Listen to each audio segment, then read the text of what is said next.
Hi, I'm Caitlin, And I'm Brianna. and welcome to the Readers Clubhouse where we revisit our childhood favorite content. That was a very evil laugh, Caitlin.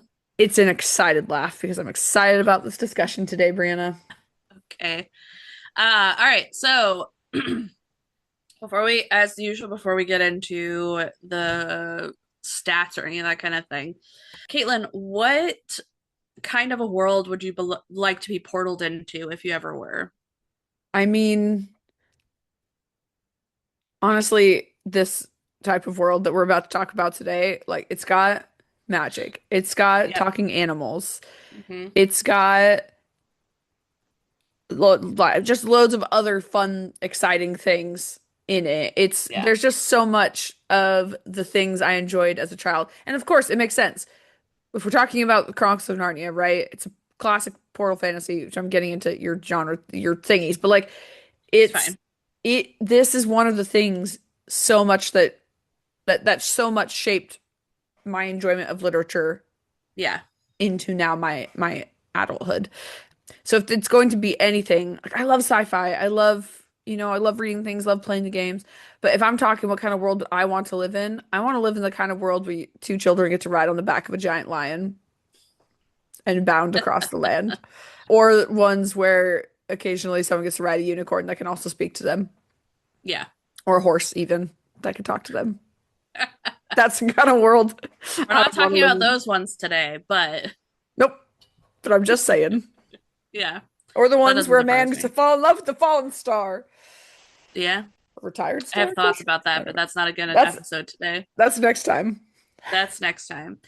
So for me, I kind of agree with you to a degree and stuff. It'd probably be some places a little bit more like you already mentioned, we're talking about Chronicles of Narnia today. Hmm. Somewhere that is, I think the best way to describe it is somewhere that's a little bit kinder than where we are now. Yeah. And it's not even like obviously a lot of people already know the plot of this book Yeah. and stuff. Like they don't come into kindness in this. Like the world is like there's stuff going on that they need help take care of, but they always find kindness in it. Hmm. And I am obsessed, not obsessed. There's a degree with that, but I love isekai anime, and I Hmm. do blame this series as my love for portal fantasy specifically Yeah. and a desire to like despite the fact that I'm a homebody, like it's just the desire to be kind of taken out of a space and like being taken care of and stuff. Cause that's Yeah. always the feeling that I felt with the kids' journey is like, yes, they were affecting things and they were in charge at certain points, but I felt like they were being taken care of in all of that as well. And Yeah. I feel like that's a big part of it.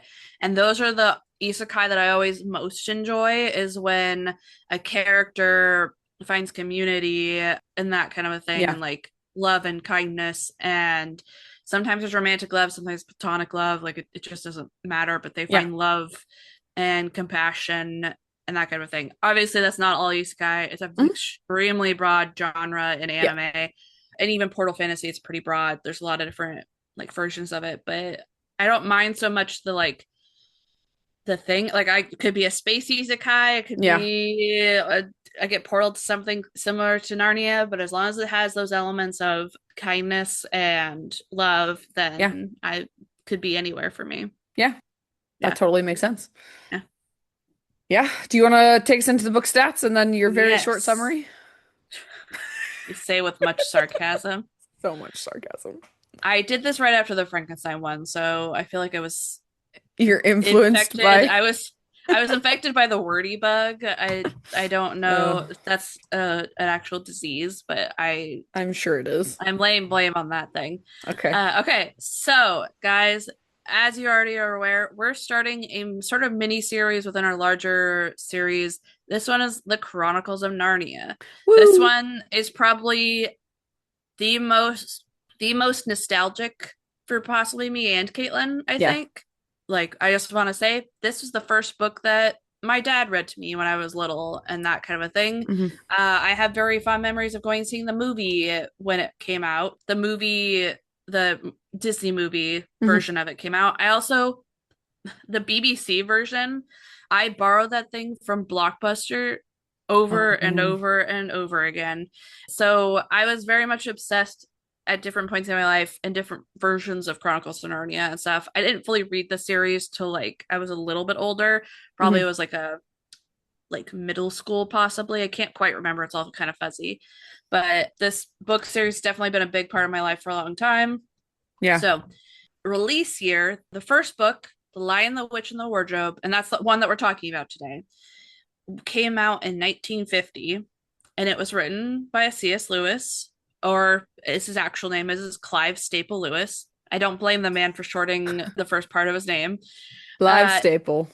Clive Staple. And then he also, I think, went by, I want to say Jack also, or something. I can't remember. I feel like I he had can't another name remember. that he went by. We're not going to really focus too much on C.S. Lewis's past in this episode, but that might be a kind of towards the end this time around for us. So we can kind of like dive a little more deeper because there's a lot of lore that a lot of people know about him in Mhm. general because of his friendship with Tolkien and stuff. So we'll talk more about that, I think, maybe in Yeah. our last episode of this specific series. There's also like so many historians have written books about Yep. him and Yeah. there's all sorts of things. I think Yeah. one thing I wanted to say as I was thinking about sort of on the one hand we didn't do a lot of research coming into this. So that is on Yeah. us for not being Yes. honestly Yeah. prepared for that. But also I was thinking about it as we were talking before this that actually in a way we're entering into this the way we did as kids because we didn't have Yeah. any information on Clive Staple Lewis. We didn't know, we just knew that the man was C.S. Lewis and that's the guy who wrote the book. And so that's not that wasn't the original intention, but I'm asking you, the listener, to come with us on this journey as if you too are just entering into this based on zero knowledge of Mr. Clive Staple Lewis. I honestly feel like it also fits with what we talked about in the previous episode, which is Mhm. Frankenstein, which is we're not scholars. Like, Yeah. we do, because we both were raised Christian and identify as Christians and everything and like Mhm. practice Christianity. Obviously, this man who's very well known for writing Christian works and like Mhm. that kind of thing, especially the series, has been a large part of our life. So we know a lot about him because of that Yeah. connection with it, but we're not scholars like we're Yeah. talking about with the previous episode of Frankenstein. So a lot of the focus of the podcast is about the book more Yeah. so than it is about the like all of the influence. Like obviously we'll talk Sure. about some of this stuff, but we're not always going to be like super scholarly Mhm. about all of the books that read because it's more about us consuming them as readers. I feel like Yeah. is the more of the core of what our podcast Yeah. is about. Because it's about nostalgia and obviously Yeah. yes, we should talk a little bit about the authors because you Yeah. can't have a work apart from the author. Yep. But at the same time, it is about our experience reading it. And not only our original experience reading it, but also now our experience rereading it and remembering why we love these things and why Yeah. they're nostalgic to us. So don't come Definitely. to this podcast expecting scholarly research. Nope. Yeah. I I think that definitely is something that if you've gotten this far with us, you probably are already aware of that Yep. largely. It's been mostly us focusing on one author with some like Hmm. fun little things to the side. But if you, as we're getting into like we did the Frankenstein one, where we're that's more of a like a classic literature thing that a Yeah. lot of people have dissected. They're like, wait, XYZ kind of a thing. So, Yeah. yeah, I think that's an important thing to take note of. Absolutely. Uh, so, genre, this is definitely fantasy. Some people might also throw on the label portal fantasy because we have a group of children getting portaled to another world. And that's honestly a common and very honestly it's a genre that's gone on for a long time. Like Hmm. I've also had people joke that the Bible's a portal Oh, fantasy yes. with Jesus. Favorite Um, isekai favorite is the isekai was God Jesus. being born as a carpenter, Yep. and I can't Yeah. remember the rest of that thing I from the can't internet. remember either.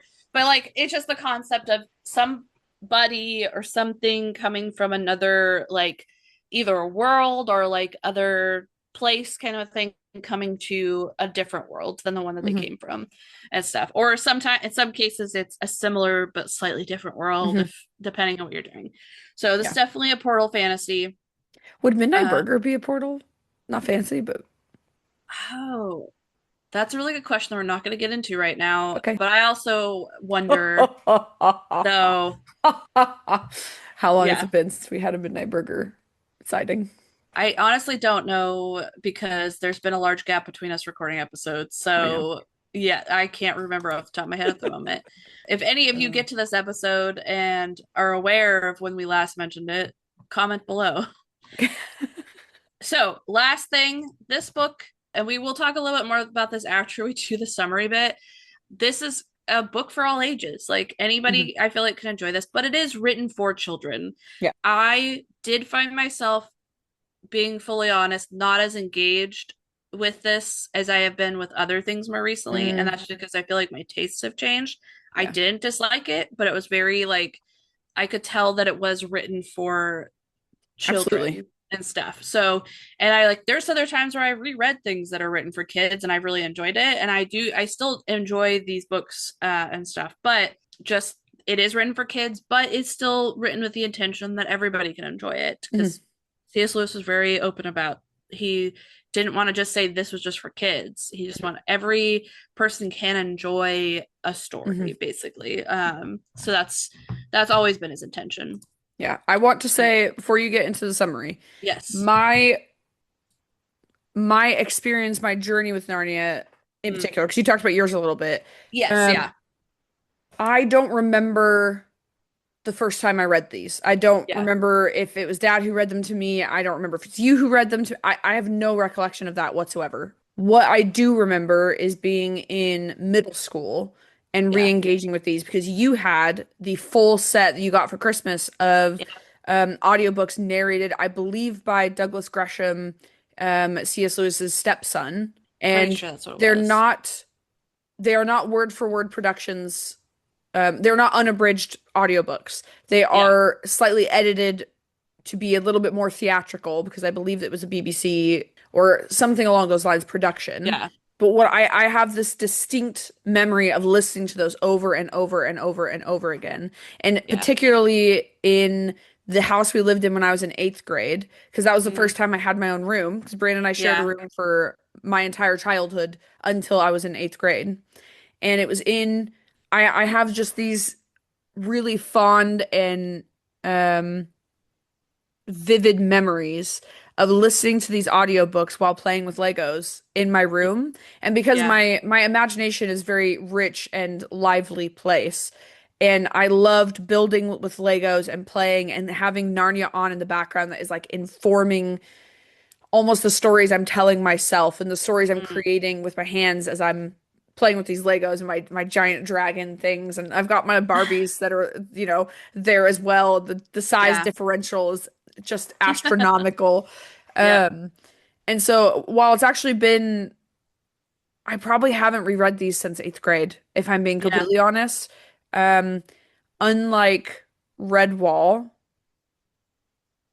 I did not get back into these when I started reading them. Yeah. Going through my reread of nostalgic things back a few years ago, but having come back to it now, especially in light of like the three movies that it wasn't Disney that put out the first one. I don't remember who it was. It was they acquired the company that put out the first one, I believe, and then Disney put out Prince Caspian and um, Oh, I that's think. why they were worse. I mean, We're not going to talk about the movies, but it actually I am lying. There is something I wanted to talk about the movies that will come up after we do the summary and stuff. Uh and it's about the reference you made in the previous episode. okay. Oh yes, yes, yes, yes. I'm trying to. I want before I make any particular claims, I want to just make sure. I don't know how to even tell. Oh no, Disney did produce it. Production I was companies, wondering, Walt I was Disney like, Pictures, Walden Media, and Mark Johnson Productions. was Walden Walden Media? Media was, I think, the primary one. Yeah, because Walden But Media is, I think, also the same people possibly. Walden Media did a lot of stuff, and I don't remember. I remember watching a documentary at one point, but and it wasn't about Chronicles of Narnia. It was just about the company. But okay. They're also the same ones that produced Holes. They produced Holes. yeah, That's Walden really did a interesting. lot of really good stuff, and it was Walden still a part of the next two?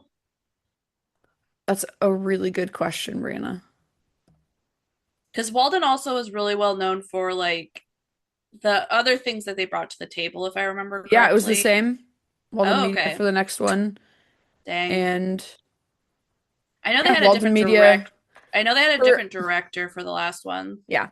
John Treader was produced by Fox 2000 Pictures, Dune Entertainment, and Walden Media, and distributed by 20th Century Fox. and they made a lot of bad calls with it. Girl, when we get to the Prince Caspian Voyage of the Dawn Treader episode, which is the next one, I do Yeah, want to talk about the movie we will have adaptations. a segment about the movies, I Yes, think. and I think actually we should.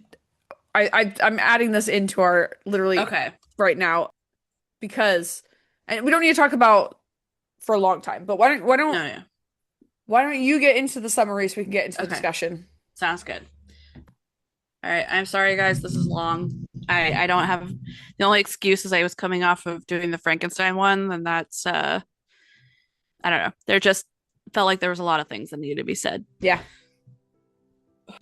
Four children find themselves staying with an older gentleman for the summer: Peter, Susan, Edmund, and Lucy.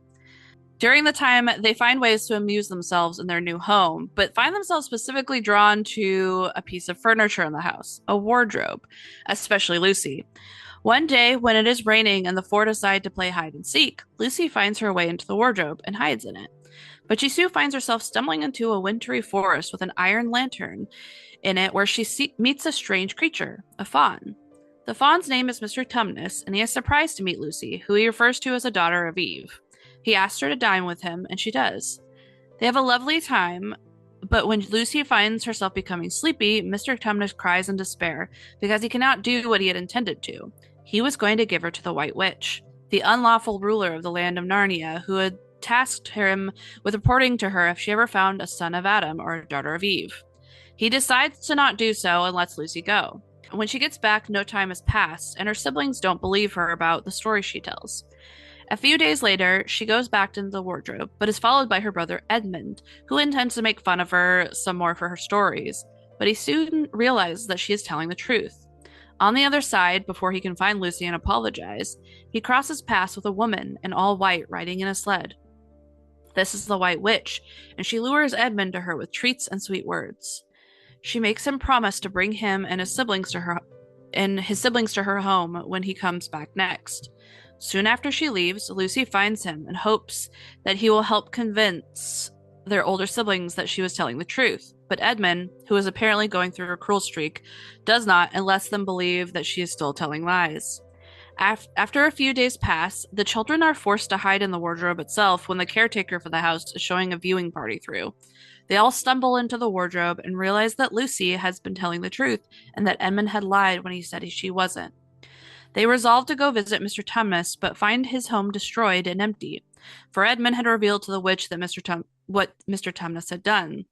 As they struggle to know what to do next, they are sought out by a talking beaver. Mr. Beaver, to be exact, and he takes them to his home where his wife, Mrs. Beaver, is.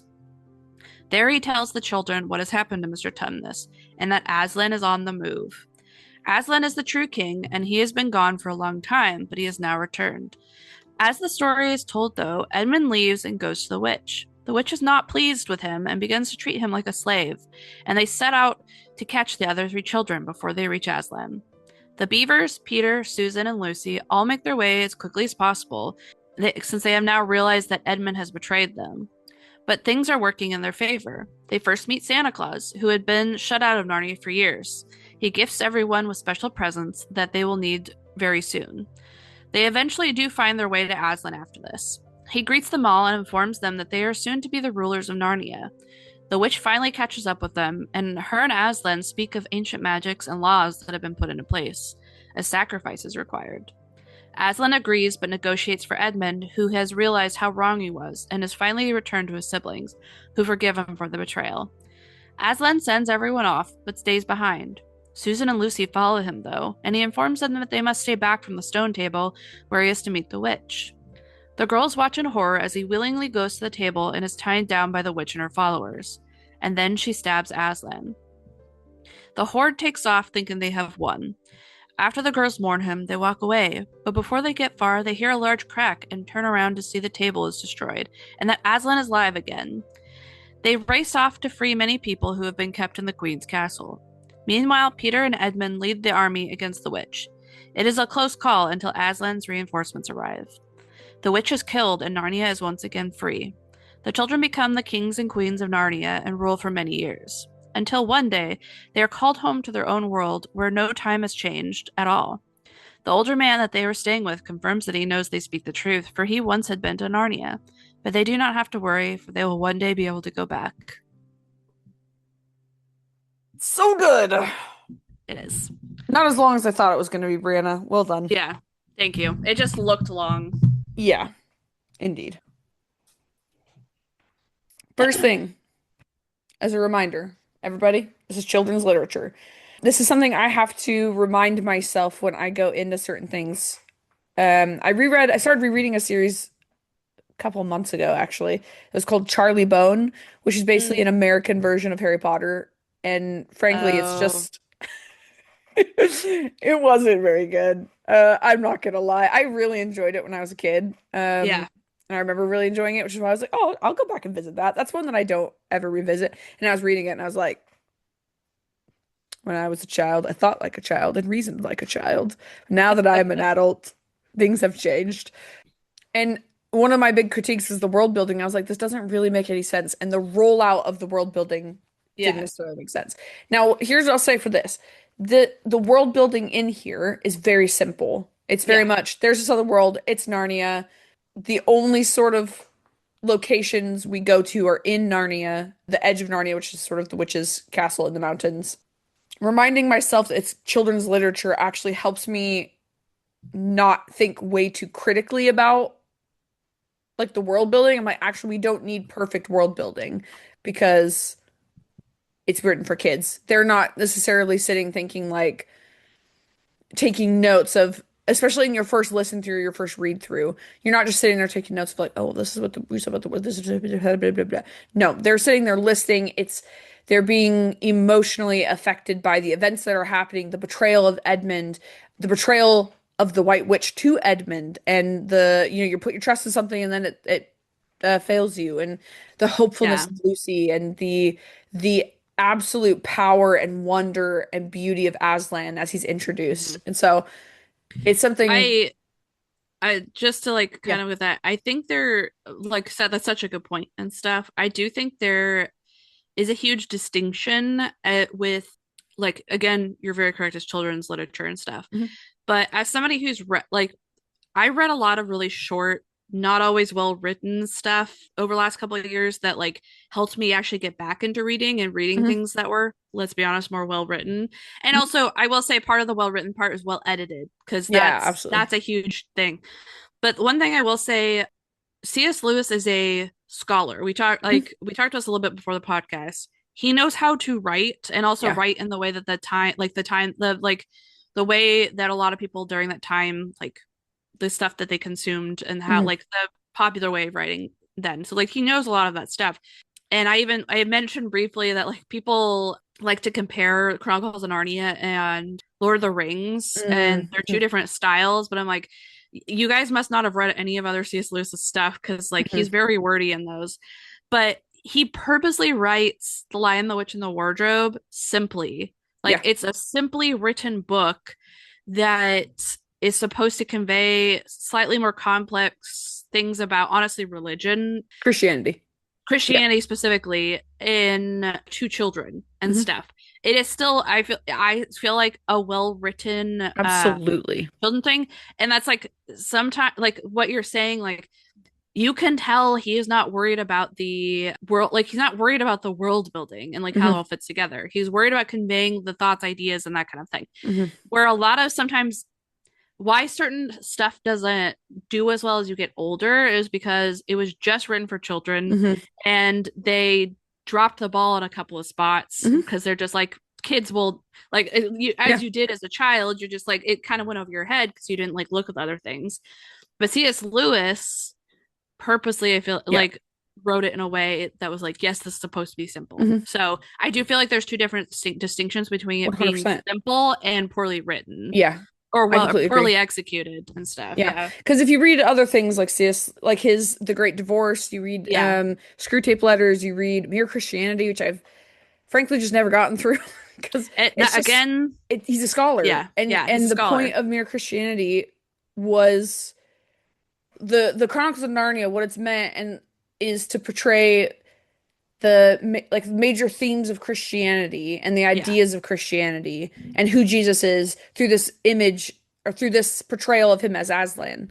yeah, It's supposed to explain that to kids through a very emotional, imaginative way. And when yeah. Aslan says, like, I'm in the other world, at the end of Caspian. Voyage. Is it Voyage or is it Caspian? Oh, maybe it's I Voyage. just finished Voyage of the Dawn Treader, and he does Okay. say at the end of that. I Okay. don't remember Maybe if he he doesn't said do at it in the end of. Caspian.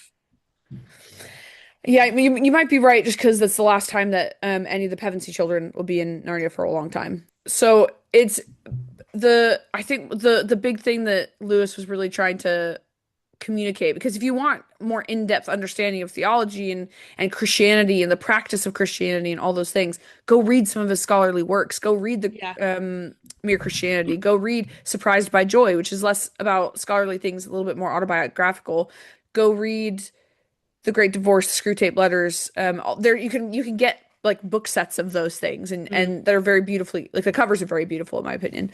Go read them. They're good. They're solid. They're so wordy and intellectual. yeah, If you want more of a sci-fi look, go look at the oh my gosh. We were just talking about it. His space trilogy, which I don't remember if there's a yeah. theme for them. I think it's literally the title for the series is the Space Trilogy, if I remember Boom. correctly. Okay, there you Yeah. go. Read those. Our friend Ben, those are some of his favorite novels. And actually there's Mm, particular scenes that Ben and I have talked about from those novels that he's like he says bring him to tears whenever he reads mm, them because of just yeah. the descriptions. And I think this is one of the things actually reading Redwall and also then now rereading this, Mm. um, reminding myself like, yes, I can think critically about things if I want to. Like, absolutely, I could think about the world Yeah. building and, I always complain about Brian Jake's crazy world building and like where the Pine Grove, it's magical and it Yeah. teleports. Where's it coming from?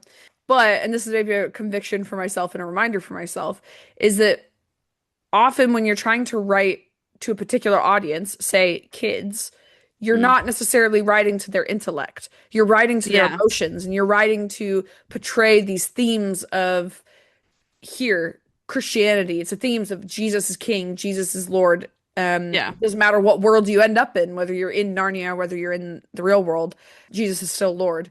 And Yeah. then you're trying to communicate these themes of friendship and community and authority and all, and evil and violence and all those things. And it's very emotional because Yeah. we are very emotional creatures. We have very strong senses, generally, of justice and what is right and wrong and protection and belonging and all these things. And so when you're trying to communicate the deep, complex, hard to understand themes of Christianity, which even we grown-ups struggle to understand sometimes, but you're trying to Yeah. communicate those things to kids, then in order to do that, you often have to remind them that we are emotional beings. And so they're going to relate Yeah. to it emotionally. And I think what I love about this is because we're looking at this lens through children, so we have the Pevensey children, you're looking at Hmm. it as like through them, and you're seeing Lucy's wonder as she enters Narnia for the first time, and she's like, "That's a fawn. I've never seen a Yeah. fawn in real life before." And then they say that name Aslan for the first time, and everybody gets these like goosebumps in them and the sense of this is something wonderful and powerful. Except for Edmund, Yeah. who's like, "Ugh, I don't like that. Like Yeah. that's scary to me."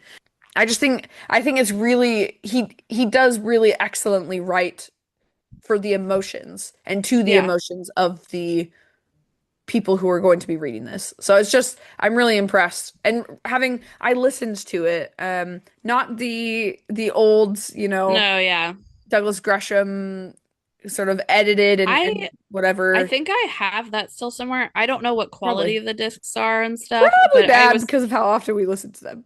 yeah, and I'll have to check, and if I don't have them, I don't have them, but that might be my white whale thing that I look Your for to white whale. see, yeah, Love to see that. if I can like find some sort of version of it, even if it's digitally, Yeah. and try to get that again. Yeah. I mean the audiobooks I will say pretty good. One of them is Yeah. read by Patrick Stewart, so I'm excited to get to that point. Oh, Um, okay. yeah, so I didn't realize that. they have famous people reading them. So on Spotify, which is where I was listening to them because the audiobooks weren't coming through Libby. Libby. Sorry, Libby. It might be Um, because I had them possibly, but I mean it might be. I have the big I've got the who published this? Is this Penguin House? Oh no, HarperCollins. I have the HarperCollins like what do you call it? Omnibus of all of them. And I'm as in the physical copy of the HarperCollins mm, collection of them, and I was looking at the audiobook version of that just because it was all of them at one time, so I could just sit and listen. But mm.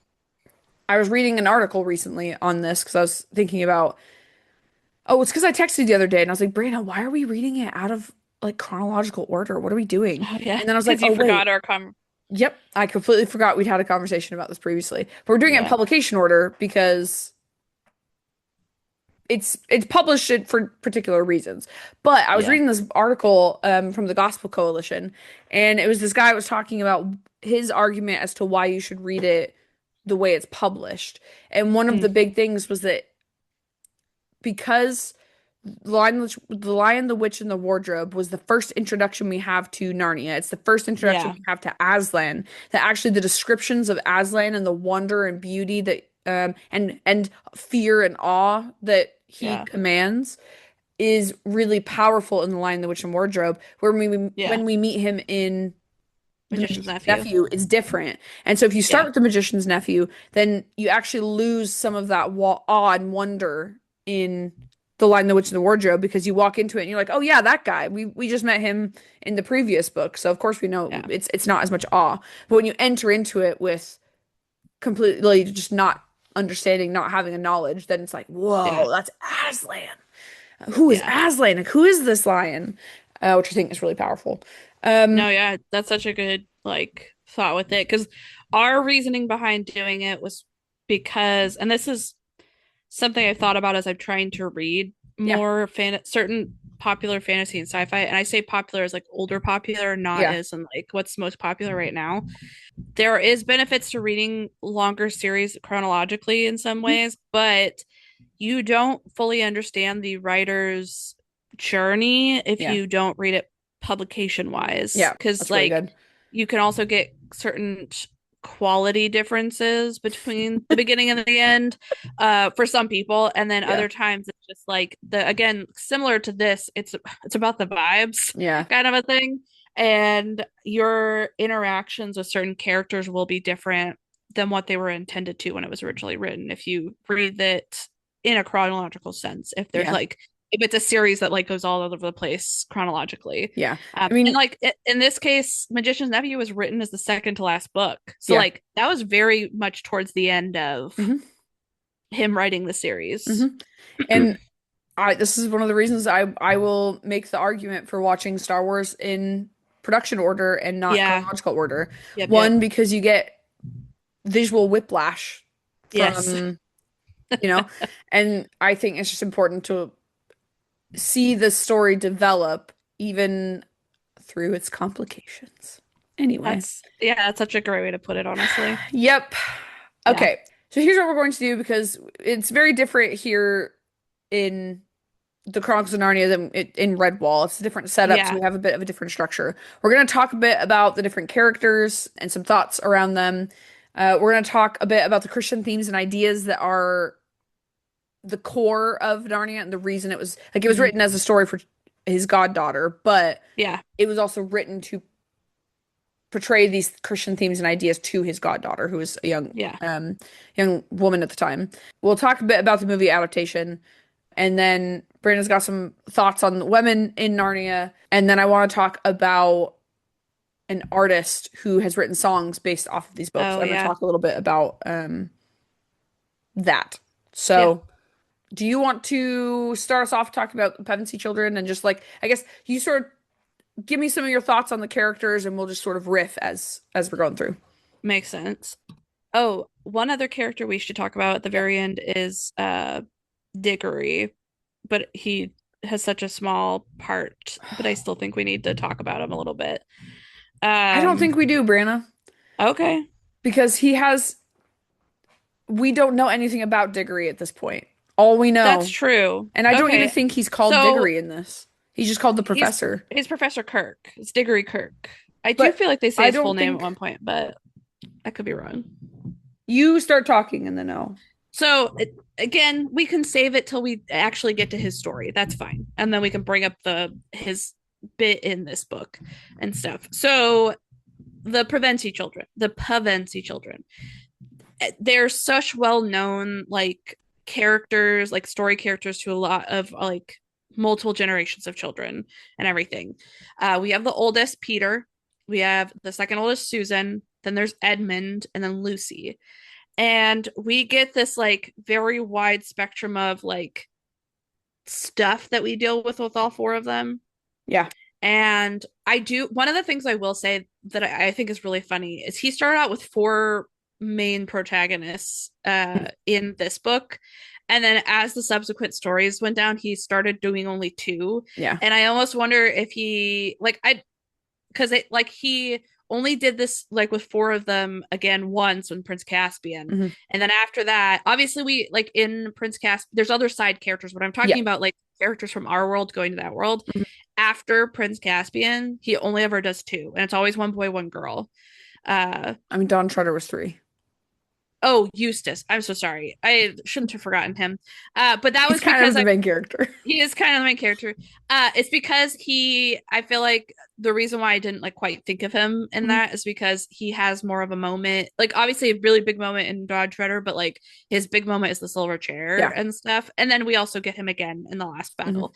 So I think that's interesting because like there's an author that I read her stuff and everything. She writes adult stuff, so I'm not going to talk about in depth what Hmm. she writes about. But I remember earlier on in one of her series that she's still writing. She's like on book 7 or whatever. Hmm. She's like, I overdid it with this XYZ thing and with characters and stuff. And then as the series had gone on, and not just with that series, but other series, she's like pared down it a lot Yeah. better and stuff. And part of my brain went to like, I wonder if he realized writing four characters' perspectives Hmm. was a bit much, and he's like, hey, let's pull it back Yep. because I go further, kind of a thing. That's Yeah. just I have no evidence of this. That's just one of my silly little like personal thoughts It's for it, kind Brianna's of a thing. wonderings, her musings about this. Yes, it's my musings. So Pevensey children. I remember being younger and being more drawn to Lucy. Like 100% like the one who is super kind is always the one that like knew that Aslan was around. People didn't believe her all the time and stuff. It's funny because I'm the oldest child and I Ah. identified with the youngest. Yep. But I'm gonna be honest, she doesn't always read like a stereotypical youngest child in Yeah. something. Edmund does a lot Yeah. more, though he still is like her older brother. I'm not saying like he acts like, but specifically in this story, like he definitely reads like the youngest child. In again, people's stereotypical view of the birth order kind of a thing and stuff. Then Edmund. As I've gotten older, I've definitely identified with Edmund in a lot of ways, and Mm. I do like his portrayal in the movies because they just gave him a lot of sass as he progressed in those movies and stuff. I Yeah. feel like Edmund's character in the three movies was the best part of all three movies, all of them together, not just like them as movies and Yeah. stuff. But it's still kind of like you get Edmund, who I feel like he gives off this vibe as being jaded for some Hmm. reason. Like he is very angry and for reasons that were not given, but like he just comes into the story being he has a cruel streak going Hmm. on is what's happening. And I don't know if it's because of possibly like if Lewis had this like in because a lot of it doesn't say it in the book, at least the version of it that I just listened to, and again it's been a long time since I actually read a copy of it, Hmm. like why the Pevensey children were with Professor Kirk. They don't talk about that at all. No, it's just But it's one line. Literally, the story is about something that happened to them when they were sent away from London during the war because of the air raids. That's literally it. and it says that in the book. Yeah. Okay, see It's the that second it's the second sentence of the book, but like okay. I don't know if they removed that from the audiobook that I listened to because I did not catch that at all. But that's good to know. So yeah, they're it like if you think about it, like I think the movie did a really good job because it showed a scene of them their family like, oh, the war is ongoing. That's one of the Traveling. things that's a kind of Hmm. appreciative about like adaptions is sometimes they can give that extra context so to certain scenes and everything. So I definitely appreciate that in the movie. But in this context, we don't like have that. We know there's some connection to the war. We know that probably Edmund is like scared. He is Yeah. like the like one of the youngest, and he a lot of kids will lash out Hmm. to their family because their family's safe to lash out Hmm. to a lot of the time. Then we have Susan, who in her whole journey, she's doubting Thomas most of the Hmm. time. And I definitely understand where she's coming from sometimes with her Hmm. thought process with stuff, but other times I'm like, girl, stop questioning everything. Yeah. Like, especially Yeah. when we get to Prince Caspian, which we'll talk about more with that. But I'm just like, and I'm not saying you need to like buy into every that kind of a thing. Like, it's okay to Hmm. question things sometimes, Hmm. especially in life. Like, ask questions to understand things. Yeah. But sometimes she's being a little too, I'm the older Hmm. girl kind of a thing and stuff. Like, again, I love Susan because like we get to see her like she gets to fight with them to Yeah. a degree and like that kind of a thing. But sometimes I'm like, Susan, Yeah. just like back your siblings up Yep. Yep. and stuff like that. And then there's Peter, and Peter is the oldest. Peter is the most responsible out of the four of Hmm. them, and he takes that very seriously. Hmm. And in a lot of ways, I do and I don't identify with him, Yeah. and it's because he has this like he he's the high king Yeah. eventually. Like he is the one who is over his siblings. He's the one that makes the final choices about things, that kind of stuff. Yeah. And I don't feel like, especially in this book, he has a lot of moments where he's tested too much, honestly, or like his foundation is shaken. Yeah. It's a lot of like he rises to the challenge every time. And I think that's why I didn't identify with him as much because he is very much made into a hero through Yeah. this whole journey and stuff. And there's nothing wrong with that, but as an older child who didn't get to feel that way and wasn't on didn't have a lot of support in a lot of ways, I wasn't able to always fully identify with Peter because of that aspect and stuff. It Yeah. just like it was like an ideal that I didn't feel like that I could identify with Yeah. and stuff. So that is like I super appreciate Peter and I want like Peter is a good older brother. Hmm. Like he's not always like he's an older brother sometimes. There's like but he's Yeah. always very supportive of Lucy Hmm. as much as he can when he like logically can Yep. like make sense of it and stuff. But he's always like first to apologize when he's Hmm. wrong and stuff. And that's something I actually really appreciate about him Yeah. is he can be a little bit stubborn, but he is very like he owns up to his stuff and everything. So Yeah. I think that's like the things that I both appreciate and recognize as their like flaws Hmm. for each of them. Like Lucy's is sometimes way too nice. Let's Yeah. be honest. Like I'm like, girl, Yeah. especially in later books, I'm Yeah. like, Lucy, like, come on, Yeah. what's going on, girl? But yeah, so that's my thoughts on the Pevensies. Yeah. I think I totally agree with you on all those things. For me, I think definitely being the youngest, I identify with Lucy, and Yeah, one of the things I love is that they are children, and there mhm, are some ways that they interact, and it's like they are obviously children. They're obviously siblings, and they'll like yeah, bicker with one another and be like, yep, especially honestly, Edmund and Peter, and some of the yeah, ways that Edmund relates, it is very much a sibling relating to siblings. It's like, well, of course I'm not going to listen to you. You're my older brother, and like I have a problem with you because you're trying to tell me what to do. And yeah, Edmund seems like somebody who has this problem with authority for whatever reasons. We don't know. We don't get the backstory of whatever reasons, yeah, but he says a few times, especially when he's on his way to the White Witch, he's like, I'm angry at Peter and I blame Peter for all of these things. And he's yeah, got this frustration and this beef with Peter that we don't understand entirely why. I yeah, imagine it is partly because Peter is the older brother and he's like, no, this is what we're going to do and this is how things are going to go. And yeah, Edmund's like, I don't have to listen to you. I'm whatever. I don't wanna, which I understand. And then Lucy I identify with in part because oh my gosh. Wow.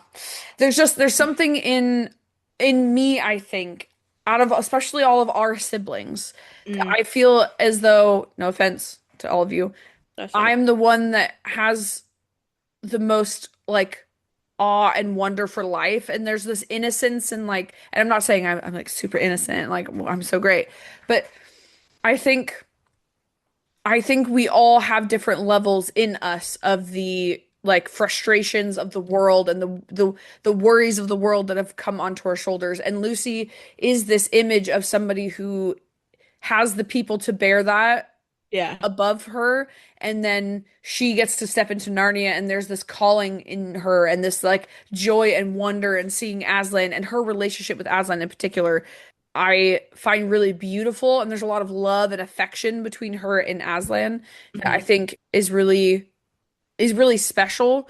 And looking at my own relationship with Jesus and how like how I relate to Jesus, which is different than the ways that all the rest of you relate to Jesus. And I think there's a lot of interesting similarities that I have, I think, with Lucy. And also I Yeah. feel a bit of a protectiveness around her.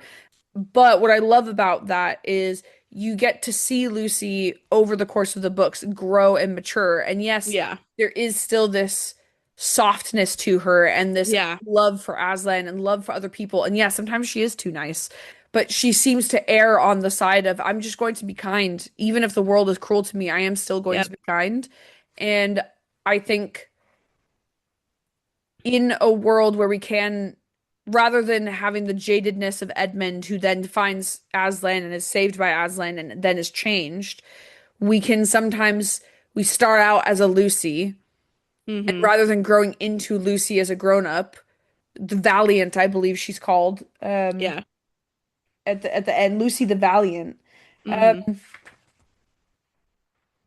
right? Yeah, Queen Lucy the Valiant. We end up becoming a bit more like Edmund, or we become a bit more like Eustace. Or, and actually, Susan, I think, is a good Yeah. description of this, where she gets the weight of the world comes on her shoulders as she grows up and experiences whatever things she experiences we don't get to Yeah. see. And where Lucy doesn't ever lose her softness and her affection and love for Narnia and Aslan, Susan does lose that. And we'll talk about that in the last battle. That's That's a a last battle yeah, thing. but it is sort of these two paths that we can go down of where I'm actually currently reading this book that's completely unrelated, but it's talking about how we when we experience hardship in life, when we experience the weight of the world coming onto us and the sorrow and the suffering of the world, how do you respond? And it's how you respond that actually matters more than the things that are happening to you. Yeah. And for Lucy, when she experiences the hardship and all the things, it seems to, for whatever reason, make her softer. And it, or Yeah. not make her softer, but like make her soft and strong. And she still Yeah. has that love and affection for Aslan. For It Susan, makes her soft and resilient. soft and resilient. Yeah. For Susan, it affects her differently. For Peter, it Yeah. affects him differently. Edmund, it affects him differently. And their response to those things is very different. Yeah. And I think for Peter, I actually, Peter's the one I identify with the least, just Mm. because he is very much like hero coded, chosen warrior. And they're Hmm. all chosen, He's but an ideal in a lot of ways. yeah, that's a really good way of putting that. And I think because I don't relate to that ideal at all, Yeah. I find it a little bit harder to relate with him. But I loved that you're right. He rationally couldn't believe Lucy because it made no Yeah. sense. And I don't Yeah. blame him for saying that. But he Yeah. apologized. He's like, "Oh wow, you were right. That's crazy. I'm so sorry. Like I should have listened to you." And then he leads really well. He wants to Yeah. protect his family. He wants to be a good brother to them. He wants to be a good leader. He wants to be a Mm. good king when it comes to that. And he's called what? King Peter the Magnificent. I'm like, Innocent. Yeah. oh, that's so good. King Peter the Yeah. Magnificent. Like we love Peter not because he's like overly relatable, but he is like somebody that we want Yeah. in our life kind of a thing. Like Yeah. that I like he is given flaws. Like we see them Hmm. during this and Prince Caspian and stuff. Like he's Hmm. not fully like just a hero. There's still that kid in him. Hmm. But he is somebody that we want in our life more than we Yeah. identify Yeah, that's really good. as him. Yeah. Yeah, I really like that. And it's interesting that Susan is called Susan the Gentle and Lucy's Lucy the Valiant. And I think there's particular reason there. One Yeah. is Susan is just a gentle soul. She's obviously fantastic archer, and that is something that is talked about. That she's a great archer, is one of the best archers in the land. It just to cut in for a second, Yeah. it's as you were saying when I kind of thought about it, like you wouldn't call Susan in Chronicles of Narnia, they're not Susan. You wouldn't call Lucy valiant in her or like the beginning, Hmm. but as she grows in, she grows into being Yeah. valiant. And I feel like that's with Susan Yeah. is she's not very gentle at the beginning. Like and I Yeah. say that with her words. She's not like a rough and tumble person and stuff. Yeah. I feel like she becomes a gentle person that there it's talking about the because Edmund the Just, Yeah. that's his thing. And Edmund was not a just person in the beginning Yeah. and everything at all. But I think the words that describe them as their king, like their tags Royal being king, tag. Yeah. yeah, the royalty tag is about their the essence of who they become. And Yeah. Yeah. I think I didn't even think about that until you said that. Susan isn't gentle at the beginning, but Hmm. she becomes more gentle as she becomes more sure in herself in her Hmm. place in Narnia and in Aslan and Hmm. everything. And you kind of see that also more so in the journey during Prince Caspian too, a Hmm. little bit. She's very much not gentle with her words or anything Yeah. at certain moments. So, and I think that's such a good way is like maybe the reason why, oh gosh, I've got to write this down. I don't have a pen on me. This is a last battle Yeah. conversation and stuff. Yeah. It's really hard to talk about the four of them and not talk about them at all of their different Yeah. like spaces during this Yeah. series. I Yeah. agree. So I agree sorry. it is. Yeah. And I think so I looked up what valiant meant because I was like, in my head, I was thinking it meant more like justice oriented, but like no, because Edmund is Edmund the Just. And so that's Yeah. about the justice. And it makes sense that Edmund becomes that because he Yeah. has done a great injustice and he has seen Yeah. great injustice right in the front of his face. Yeah. And so of course he's gonna become the just because of what his experience has been and his love for justice that Yeah. develops as he becomes king and grows. But valiant is possessing or showing courage or determination. Mm. Lucy is the most courageous out of all of them. Yes. Yeah. She's the one that goes into Narnia for the first time and comes back. And rather than being like, that was a crazy experience, I should probably keep to myself, she's like, I have got to tell you about this experience I've just had. Yeah. And then she fights for the truth at every point. And I think Yeah. her courage in Caspian also, which we'll talk about, like, I think it makes sense that she's the valiant because it's not about, right? We always say this about courage. Courage isn't just about being brave. It's about Mm. even when you're terrified, even when things don't make sense, it's about showing courage in the face of those things. And Yeah. so Lucy absolutely is incredibly brave and Yeah. she faces a lot of things that are really difficult to face. And Yeah. yeah, so it's just, I think I just really identify with Lucy in a lot of ways. And also seeing how she grows, I'm like, man, I don't ever want to lose my affection for Jesus, like devotion to him, and seeing how Lucy sort of is growing up in the time between The Lion, the Witch, and Wardrobe and then Caspian and then Dawn Treader, which is about Mm-hmm. 2 years, I believe, between in real time, right? So I think it's about a Yeah. year I Caspian have and then some about a year. I have some qualms with the ages of the children. I'm gonna be honest.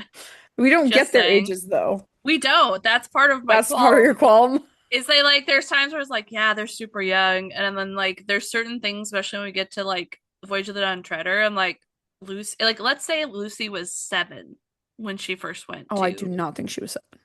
And that's like but the way that they describe how young they are and stuff, it's really hard for me not to be like, how young is she? Kind of a thing and stuff. I'm gonna Google Like what the internet says. but the other thing is, they say this is the other thing that got me is they said when they got pulled into in the Prince Caspian book that it was the first time She's she was 8. going, yeah, she was going the first time she was going to term or whatever, like Yeah. to boarding school or whatever it's called and stuff. So I'm like, she was definitely not 10 or anything like that because she would have already gone to school at this point and everything. Yeah. So like, how old is she in Voyage of the Dawn Treader? Like, She'd be 10. I'm like, she should. What? I like, I. again, this is where we have to suspend belief a lot of it. And this is the other aspect. Like, that's one of my ones that I question with Lewis's like very like simplistic thing. And I'm like, sir, I get they were small children, but by the time we get to the Voyage of the Dawn Treader, specifically, we're talking about the Pevensies and stuff, age wise, it's like you're saying Caspian's really close in age with like Peter, Susan possibly. Yeah. And then yeah, it's a lot. I just Yeah. have questions kind of a thing, Lewis.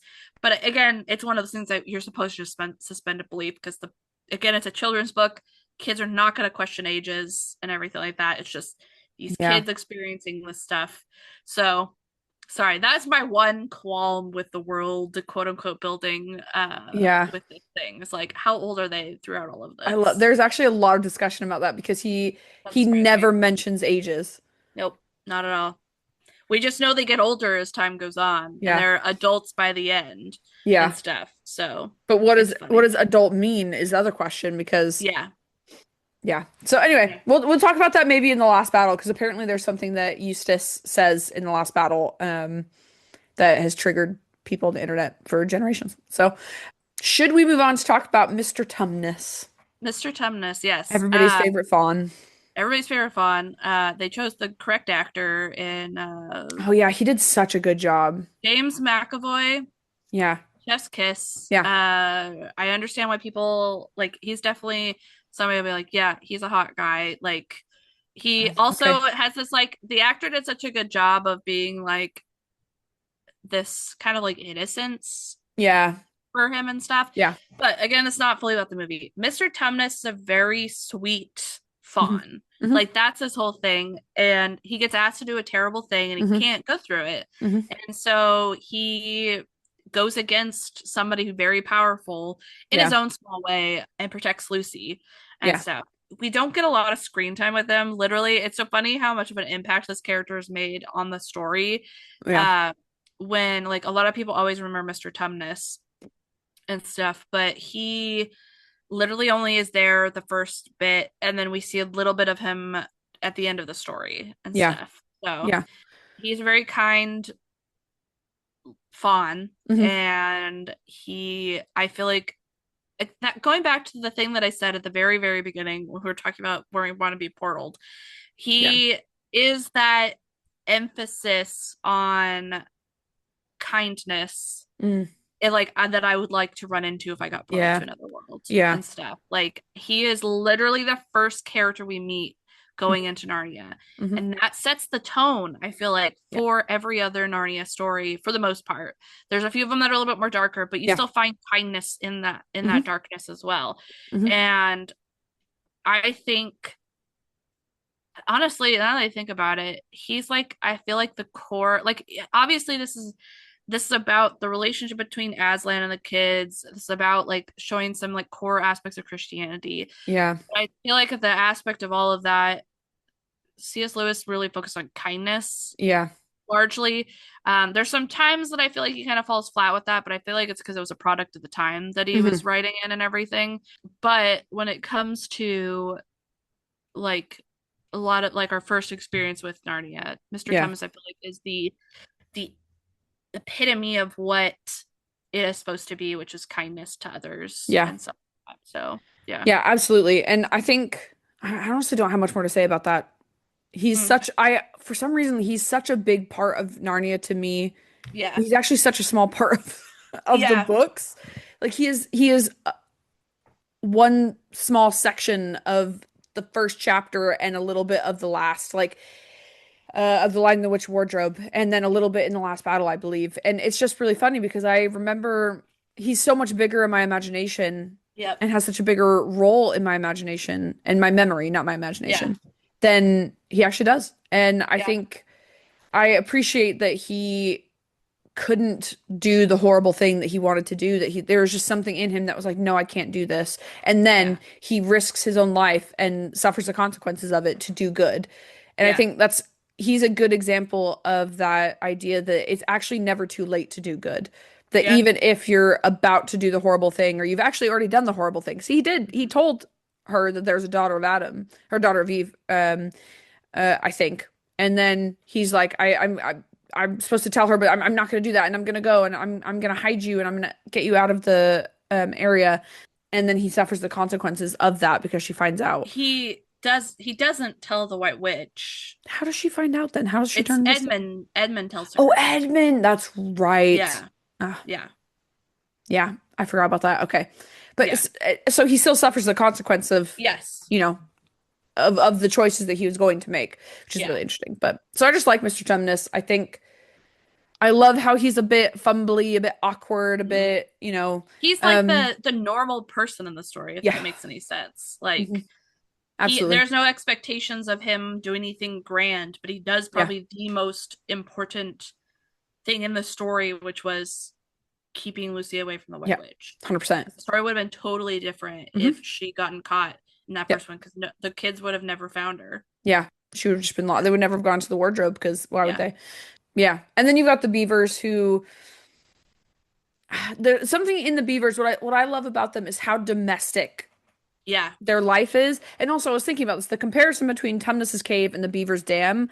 Mm, Um, I love that Lucy notices and mentions that it is very different because, you know, the cave is stone and carpet and all these things, where the beaver's dam is wood and a bit, I don't know, there's a different aspect of hospitality and homeliness and what yeah. it means to be in someone's home in Narnia. I love that the children's first experience in Narnia is the house of just random people. Yeah. You know what I mean? It's Yeah. something just very, I mean, honestly, it's very Christian for me. And to think Mhm. of how the majority of my time as a Christian is has not been spent in a church building, has not been spent at some sort of event or like in an event space. It's actually just been spent in people's homes. Yeah. And whether that's like youth events that we went to when we were kids were spent in Scott and Pam's house, and Yeah. then in high school it's a little bit different, but even my best friends were Christians, so I spent time in their houses and at the youth pastors or like my friends Denny's, and then not so much in college. And I think that was actually a major reason of why I suffered so much in college, is because I wasn't connected to a community as much.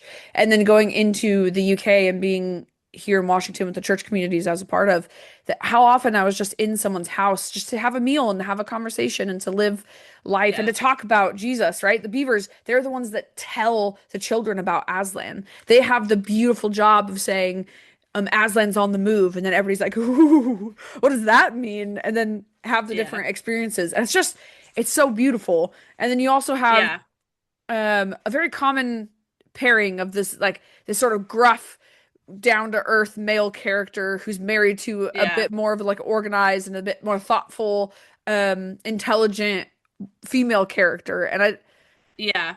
I I actually I just love that because I think it's just a great pairing, honestly. And I was actually reading Yeah. something recently about that pairing and why it's such a common. Oh, Yeah. I forgot. It's because it was in relationship to Taylor Swift and Travis Kelce being Oh my engaged. And gosh. so they were Yeah. talking about like actually if you're a man and you like you should want to marry someone, a woman who is smarter than you. And actually you like you should be glad to marry someone smarter than you. And the Mm, guy that was writing the article was talking about the different reasons and how Travis Kelce in particular is a bit like he's not intimidated by Taylor Swift's fame or wealth yeah. because she is one of the wealthiest women probably on the planet. But he's actually just really proud of her and just wants her to succeed in her particular arena. And so, and I was like, I don't care about Taylor Swift or Travis Yeah. Kelce. I don't care the fact that they're engaged, like hoorah or whatever. But Yeah. also all the memes that came out of that cracked me up, Yeah. man. I mean, that's the best thing that a lot of celebrities are for is this is It's the the memes. memes, man. Yeah. The memes. That yeah, no. I love I think my favorite character in this was Mrs. Bieber Oh yeah. because I love how later she's like going so slow and she's like, no, I gotta make sure this is okay and Yep. like this.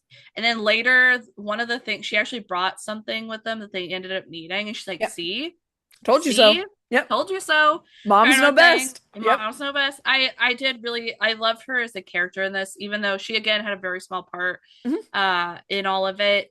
She very much was like I feel like it was that like she was a different kind of Yeah, caretaker compared to like let's say Peter absolutely. Yeah. and this and stuff. She was a different type that was needed at the time Hmm. to take care of the kids as they transitioned from entering Narnia and then getting to Aslan Yeah, and everything. So absolutely. I totally yeah. agree. And And Mr. Beaver um also is included in that and stuff. He just the two of them together was a really fun little like dynamic between the two of them. yeah, and I think it's especially, I mean, I could go on off on a whole bunch of things, but this is Yeah. why having like moms and dads is so important for kids because you do have this sort of Mr. Beaver vibe of a dad, and then you've got the Mrs. Beaver. I mean, this is a terrible way of explaining this, but like this is why we need both male and female influence in our life because there are Mm, things that men can share with us and instill in us and inspire in us that are different from the things that women can inspire and instill and teach us. And I think this is why I was listening to another podcast a few weeks ago that was talking about the man the husband was talking about his lack of a mom and sort of hmm the influence and they're talking about actually how damaging it is for a young man to not have a mother figure in his life mm, because he in a positive mother figure specifically, I mean, about yeah. how the influence from that determines that's how he treats women later in life. That actually Yeah. seeing who she is, the type of person, the way that he relates to her. She's so yes, obviously his dad will be the one that teaches him how to like respect women and treat them and all that kind of stuff. But actually the mom is really important in that as well because it affects how he relates to women later. And then same thing for the woman. She was like, "Yeah, this is I didn't have a dad growing up and here are the ways that I struggled to relate to men because of that." Mm, But then also they're talking about for both men and women why they need so she was talking about, well, actually, like I grew up with my mom, and here's all the ways that growing up with her shaped me as a woman and stuff like yeah. that. And so I think what the reason Mrs. Beaver was so important is because up until this point, everybody but Edmund is only meeting dudes. So you meet Mr. Yeah. Tumnus, and then you meet Mr. Beaver, and then they're on their way to meet Aslan, who's also a dude. And so Mrs. Beaver added this refreshing and necessary element of womanhood almost to hmm this very male heavy thing that I think was really necessary. Also Yeah. pulling in the difference between Mr. Beaver because Mr. Beaver's all like, here's the information and here's the stuff and here's the history about Aslan and Yeah. here's all these things. And she occasionally will pop in. So he's talking about there's no two views about things that look like humans and aren't. So talking Yeah. about how there's a difference between the humans and like the dwarves and things like that. And she's like, Yeah. "But I've known some good dwarves." And he's like, "Okay, yeah, you have. So have I. Now you come to speak of it." He's very Um, black and white, and she yeah, brings in, let's say, the gray the or like nuance. Yeah, illuminate the nuance to yeah, the information that he's providing yeah, and stuff. 100%. Yeah. The last thing I want to say in about the beavers is that it's Mr. Beaver that delivers a line that is one of the most frequently quoted. It is common, and it's also, I think, one of the most honest views of yes, Aslan, but also of Jesus and Mm, of God in general. Actually, I'll just read. Yeah, I'll just read this section. Is he a man? Asked Lucy.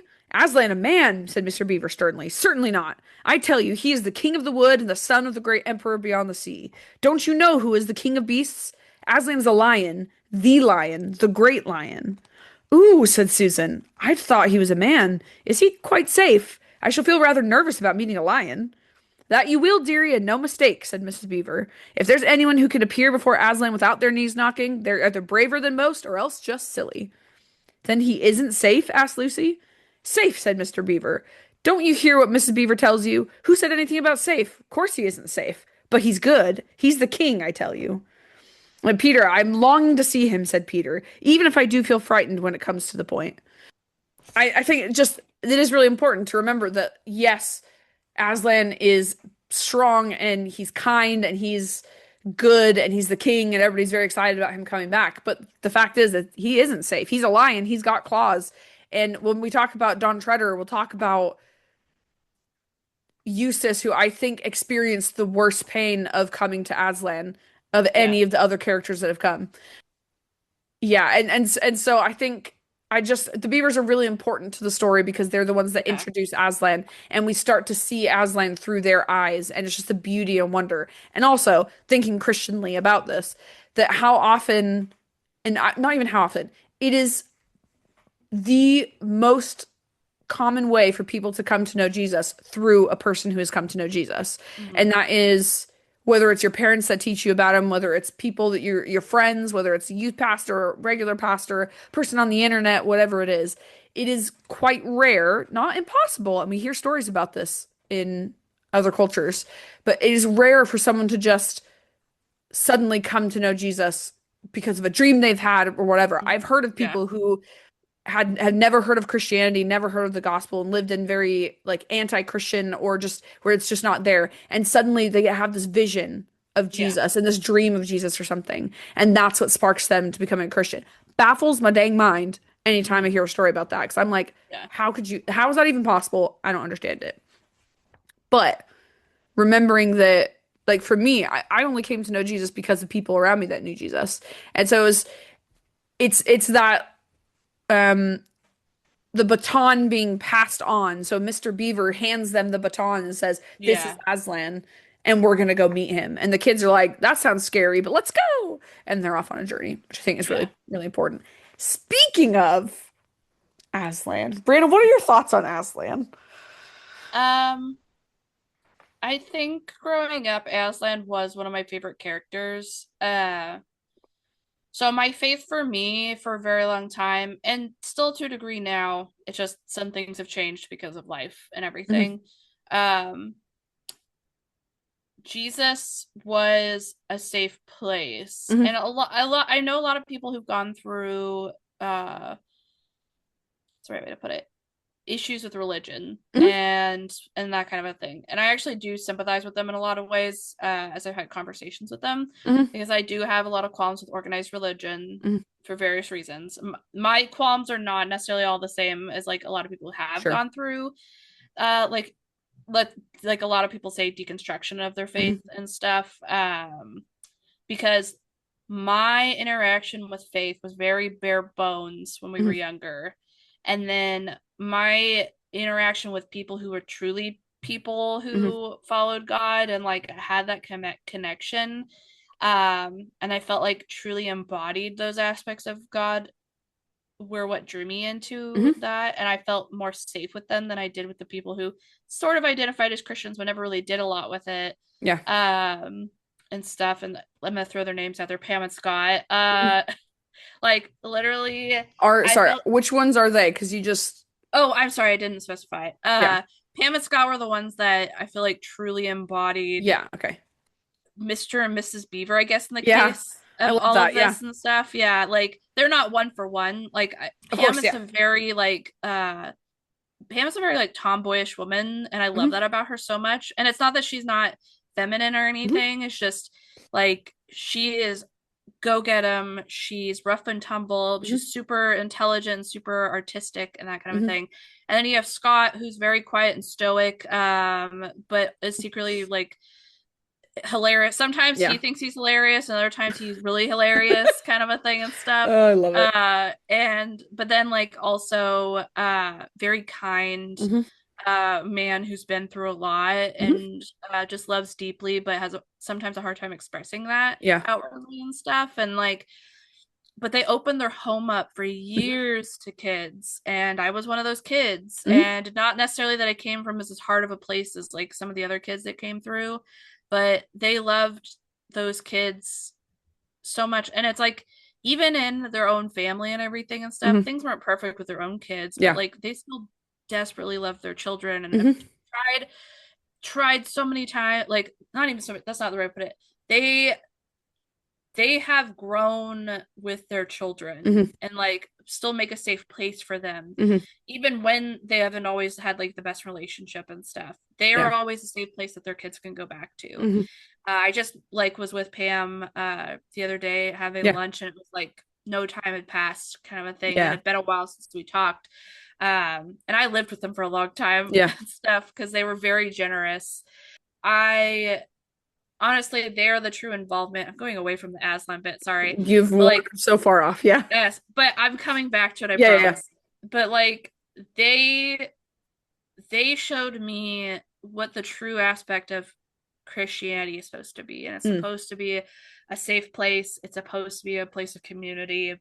Um, and Aslan constantly reminds the Pevensies and the various subsequent people that come mhm, after him or that were before them mhm, and stuff about community, but also about their own personal journeys and everything. mm, So for me, Aslan was always a comfort character in a lot of ways because he was a protector because I didn't feel very mhm. protected growing up. I felt very much like there wasn't anybody actually like watching over me Yeah, and having this like very like visceral imagery of a lion taking the space of this man who yeah. I honestly didn't have a lot of visualization for as a kid. Mm, Um like I think very much spoke to me and mhm, still sort of speaks to me now even though things have changed a lot for me and stuff. As going back to what I said about Peter, Aslan is the protector that I've always mhm, wanted mhm, and stuff. And that's Aslan to me is like he does mhm, that. And he's not holding their hand all the mhm, way through. It's just there's a number of times, especially in subsequent books, where he just shows up randomly to mhm, remind some said character, hey, mhm, look, we can't do this kind mhm. of a thing, or what you're about to do is gonna harm something or another, Yeah. you or another person and stuff. And I don't know, that just having that kind of protector watch over you, even from a distance, was always very appealing. And having like an Mhm. actual, like, visualized character Yeah. embody that, I think was my emphasis with Aslan and Yeah, stuff. yeah. Yeah. Yeah, I mean, I totally agree that Aslan, because this is a question that I've looked at like with some articles I was reading recently about, why a lion? Because Jesus is more frequently portrayed as a lamb because he's the Yeah. sacrifice. He is the sin offering sacrifice for us. So why a lion? And I think actually in Don Treader he is portrayed as a lamb. Yeah. For very briefly, but it's there. And I think because there's this article I was reading about how lions are generally portrayed in the Bible as the thieves and a Mm-hmm. lion that stalks its prey and steals and all Yeah. this kind of stuff. But actually, we also know that Jesus is called the Lion of Judah. That is a title that he has. We talk about the lion laying down with the lamb in Revelation when Jesus returns, and so looking at these different pictures of Aslan, and also C.S. Lewis a few times I've read in places like on the internet or talking to my friends, um, has said he doesn't he doesn't consider Narnia an allegory because for him Aslan is Jesus. So Yeah. there's no it's not that he's a picture of Jesus or an image of Jesus or a representation. No, no, Aslan is Jesus. And he Yeah. says that when he says, "You know me by another name Yeah. in your world."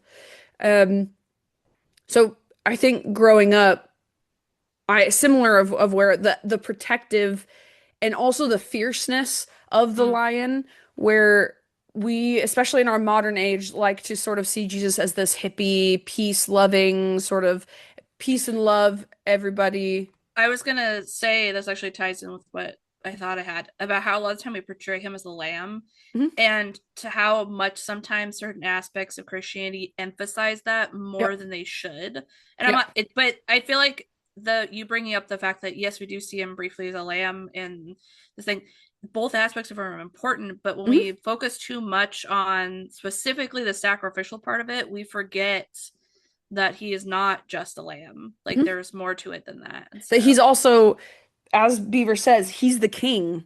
He's Yeah. the coming king. He's the just, holy, righteous king who sits on the throne of God, Mm. who all things were created through and in him, and by him. And actually, it says um, in Philippians, maybe, and even in Revelation, like every knee on earth and under the earth is going to bow. So we look Mm. at Jesus when we just reduce him down to this peace, love, um, hippie guy where everybody just needs to be friends, like God is loved, everybody just needs to chill out, take a chill pill, whatever. You are missing the fact that he is just, he is a king that has rules and law and righteousness and order because he's not a God of disorder, he's a God of order. Um or it's either you or JC is like God is not a God of Delulu. Is that you or was that It was JC? probably JC, I'm Okay. assuming, but it could have been me. I don't Could have know. could have been you. Um and so I think seeing but the fact is that Jesus is love and Jesus is compassionate and empathetic towards the people um that are lost and broken and that he drew near to. So we have the God who was righteous and in his anger like sent judgment on people, including his own people in the Old Testament. You have because people always are like, okay, the God of the Old Testament is different than the God of the New Testament. But actually, no, it's the same God. The thing is, the Old Testament is this picture of humanity and this image of the journey. You've got the lion who is righteously ruling his people. And sometimes that means a good parent will discipline their children. Mm, And sometimes that discipline to the children can seem extreme or unfair or whatever it is. But actually, what is the cost of like the cost of murdering someone in Israel was death. Like you kill, it's a life for a life. You kill someone, you're gonna be like you're gonna be killed because life is so important. So seeing Aslan as this picture of power and authority and righteousness and fierceness, I think is really important because we can tend, like you said, to draw closer to the image of Jesus as a lamb, as this gentle and um, sacrificial and like a person without power, basically, mhm. other than the power of friendship and like community and things like that. The thing is, he is both. He is both. And Yeah. you can't take away the lion part of him from the lamb. You can't separate those two things. That Jesus is both just and he's also kind. He is holy and he's also compassionate and draws near to the unholy. And I think the beauty of having Aslan represented as a lion is you have this image of this fierceness and this power and this raw authority that he's the king of the beasts. He isn't safe. And again, like I said, I think Eustace experiences the unsafeness of God, which we'll talk about in the Dawn Treader because Hmm. Eustace is one of my favorite characters for this particular reason. Yeah. Um, and yet, on the other side of that, you also see the lion walking up the hill to the stone table. You see Aslan, the weight of knowing the magic. We have to talk about the deep magic thing. Um, Yes, yeah. and you see the lion in all of his glory. And I think the movie did a good job of portraying this Yeah. visually. That you see this lion that is then shamed, the mane is cut off, he's abused, he's spit on, he's tied down. He's got this beast of immense power and authority is now Yeah. tied down, shaved, humiliated, and then ultimately is slain. Mhm. And I think that and knowing again that imagery, and this is why Lewis did this, I am so sure of this. He he portrayed the king of everything, who has all the authority and power, and shows that this walking up the hill towards the stone table is a choice that he's making, even though it's weighing on him. And Lucy Mhm. and Susan, I think it's so beautiful that it is Lucy and Susan who are the ones that comfort him, because you Yeah. look in the New Testament that his disciples don't comfort Jesus in the garden. He's Mhm. alone as he's, crying out to his father, like, take this cup from me, not my will but yours. And he is completely alone. But it is the women who were his disciples who came like the day after the Sabbath Yeah. to put his body to rest the right way. It is the women who were the financial supporters of his ministry, which we hear in Luke 10. And then it is so I love that Lewis in because again, Lewis is a scholar, Lewis is a brilliant man. He Yeah. brings Lucy and Susan, who are the women, um, the daughters of Eve, and they're the Mhm. ones that go with Aslan. They don't go up the hill with him because they can't. That's not their Mhm. responsibility. No, yeah. But they're the ones that are there when Aslan wakes up in the Yeah. morning, and they're the ones that are there that go, and they're the ones that go with him to um to unstone. I don't know how to let to turn everybody back from stone into Yeah. life. And they're so I just think. this imagery, and of course, again, Lewis is intentionally doing this. He's getting this really in the Bible, we don't have the sort of flowery, poetic language of modern English to portray this. And I think what Lewis does with Aslan in that particular sequence is such a beautiful, emotional way of explaining the crucifixion and all these different things. Yeah. And I think it's just really, really beautiful. So for me, this is Aslan has always been such a good picture of Jesus. And Yeah. even though I haven't read this in a long time and coming back to this now is really beautiful because as somebody who has spent a few years studying theology and who is in church community and is entrenched in the day-to-day theology of life and the preaching of the word and talking about all of these things. And sometimes I can get so in the minutia of the details of talking about like propitiation and salvation and sanctification and all these things that I can then pull myself out and read this and remember, man, this is beautiful. That actually Mhm. there is a simplicity to this intentionally so the kids can read it. And Yeah. actually the simplicity is what helps me understand it even better and what helps me remember, like Lucy, the beauty and wonder of Jesus as king and as friend. Mhm. Um, yeah, I just think it's really great. Yeah. Fantastic. Okay, what about the White Witch, Brianna? In some aspects, she's supposed to represent Satan, but then other aspects, she is supposed to represent, like, if we're looking at it as a one for one with the Bible, Hmm. Satan wasn't the one that killed Jesus Nope. when he was on Earth. It Hmm. was humans and Hmm. everything. And so I find that it's very interesting that not Jesus, that C.S. Lewis decided to take this route where it was the bad guys that Hmm. killed Aslan slash Yeah. Jesus in this scenario.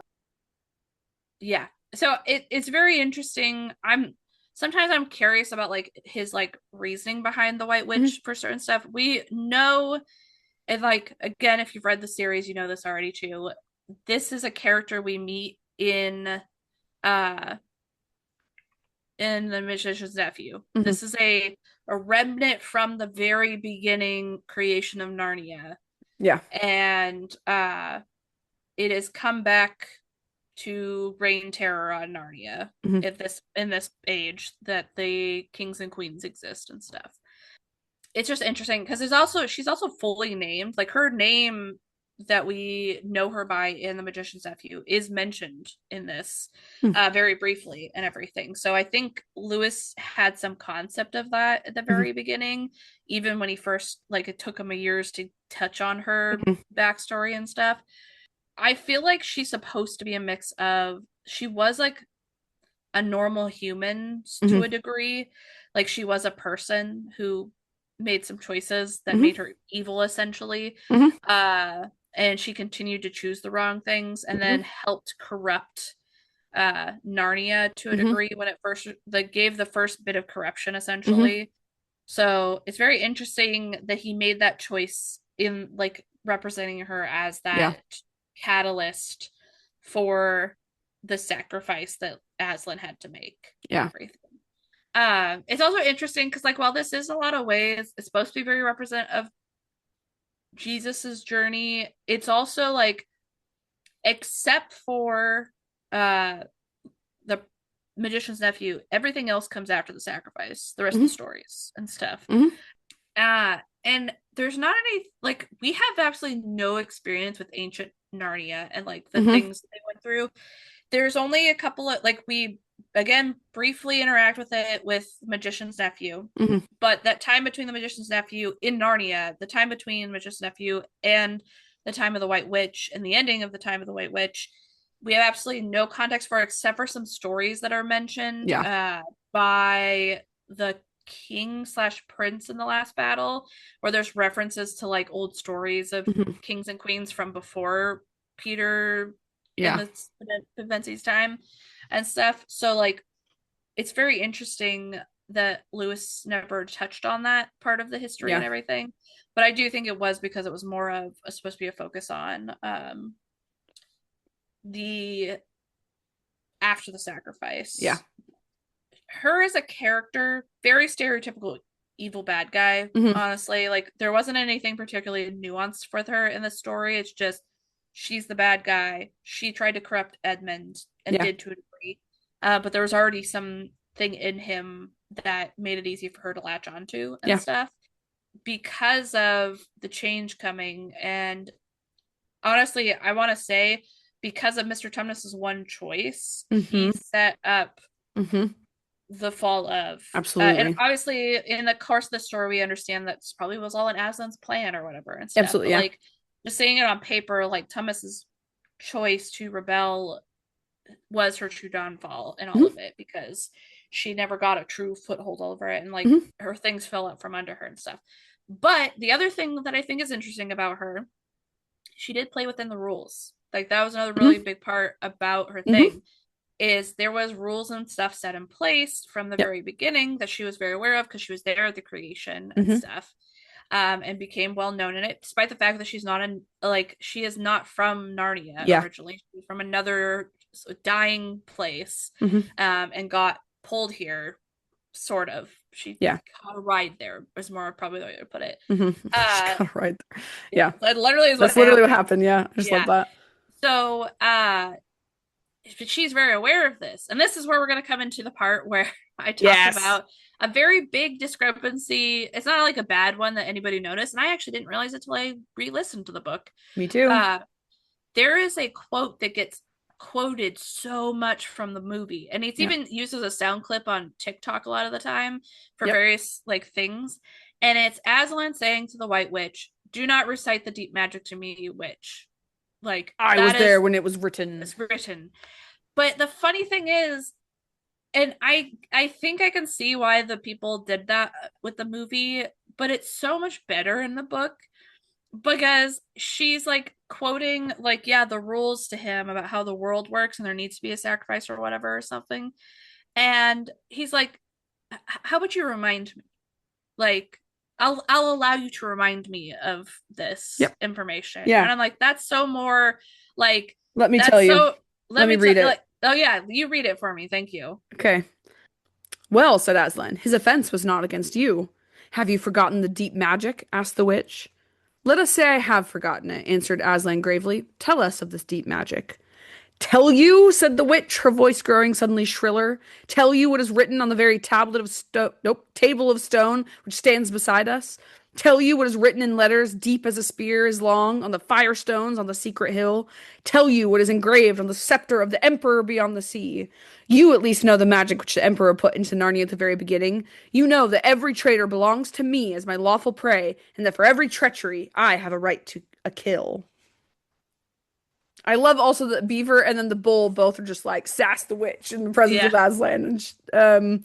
We've got the big bad guy behind Yep. us. We can Um, sass the lady who's scary.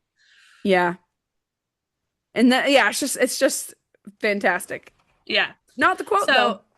So it's not the quote from the movie, which everybody knows. And that quote's Yeah. great. Like it's Yeah. very like that's why people quote it and stuff. And Yep. it's very funny because a lot of people use it as like, don't tell me the thing that I already know about Yep. and stuff. That's great. But I feel like it definitely kind of taps into you sometimes. Like certain things get lost in adaptions. Yeah. And I feel like the confidence of Aslan, obviously, I don't feel like his confidence necessarily gets questioned in the Yeah. movies, but just like this, like, cold, like, how would you tell me about Hmm. the thing, like, and stuff, like, Hmm. just so we're aware. And yes, it was supposed to be a device where it was like telling, but it could have done, like, Lewis could have done the thing in the what they did in the movie, Yeah. but I like the whole point of this is like Aslan never feels off kilter with the Yep. witch, Absolutely. like ever. Like he is calm as a cucumber the whole time. He Hmm. does get like nervous when it's about time for him to sacrifice, but it was never about the witch. Hmm. It was just having to go through the process and Yeah. stuff. And so I feel like uh despite the fact that she was a scary lady, like I think it was important in the story that he didn't show that he was ever scared of her because he never was. Like Yeah. just because she knew some of the old rules doesn't mean she Hmm. knew all of them because that's Hmm. how he got one up on her. She Yep. didn't actually fully understand what the rules meant Yep. in the end. So Hmm. like I feel like the White Witch is again a pretty basic bad guy in some ways. Yeah. She is a device Yeah. to carry on the story. but we get more of a picture of her when she's Hmm. brought up again, because I Yeah, think this is a really big difference between this being a one for one like example of absolutely. actual Christianity and everything, is he's telling some different stuff with it Hmm. than what actually is being told in the Hmm. Bible in the way this is, because she is not a one for Satan or any of Yeah, that kind of thing. Or absolutely. it's not even if you look actually in the Bible, Satan isn't the end all be all bad guy Mhm. either necessarily. He's just one aspect of The like enemy. the Yeah, enemy and yeah. stuff. And it like she is in all intents and purposes a very powerful Hmm. but very not godlike being Hmm. or anything like that. Like she is just a person Hmm. who made some choices that made her kind of powerful and Hmm. stuff. But she never was on equal footing with Absolutely. Aslan at all at any Yeah, point, despite what she might have thought. yeah. So yeah, I completely agree. I honestly don't have much more to say on her. yeah, I'll have more to say about her actually in the next episode because of the choices of the creators of the movies, which I yes, yeah. hated in all the I'll ways. have more to talk about her when we get to the one where she's actually a Yes, character in yes, it and of stuff. course. Yeah, Absolutely. instead of just a like looming bad guy Yeah. And I kind of think thing. the big thing, because obviously there's all this world building and story and these characters, it's a very character driven thing. But I think Mm-hmm. something you said made me think of how this is not trying, like, the ultimate aim of the book is to reveal Aslan to us and is to show Yeah, how Aslan works in Narnia, how he is the king. And this is what, like, I love about reading the Bible and what I'm seeing more, because we can often make the Bible about us and it's about mm-hmm. what can I get for it? How does this apply to my life? And what is this telling me about who I am? Or what other people are like. But actually the point of the Bible, and I think what Lewis's point in a lot of these fictional stories that he's trying to make, is that actually it's about, for him, it's about Aslan. And it's Mm-hmm. about the beauty and wonder and authority and power of Aslan. And the Bible is not about me. It's not about us. It's about God.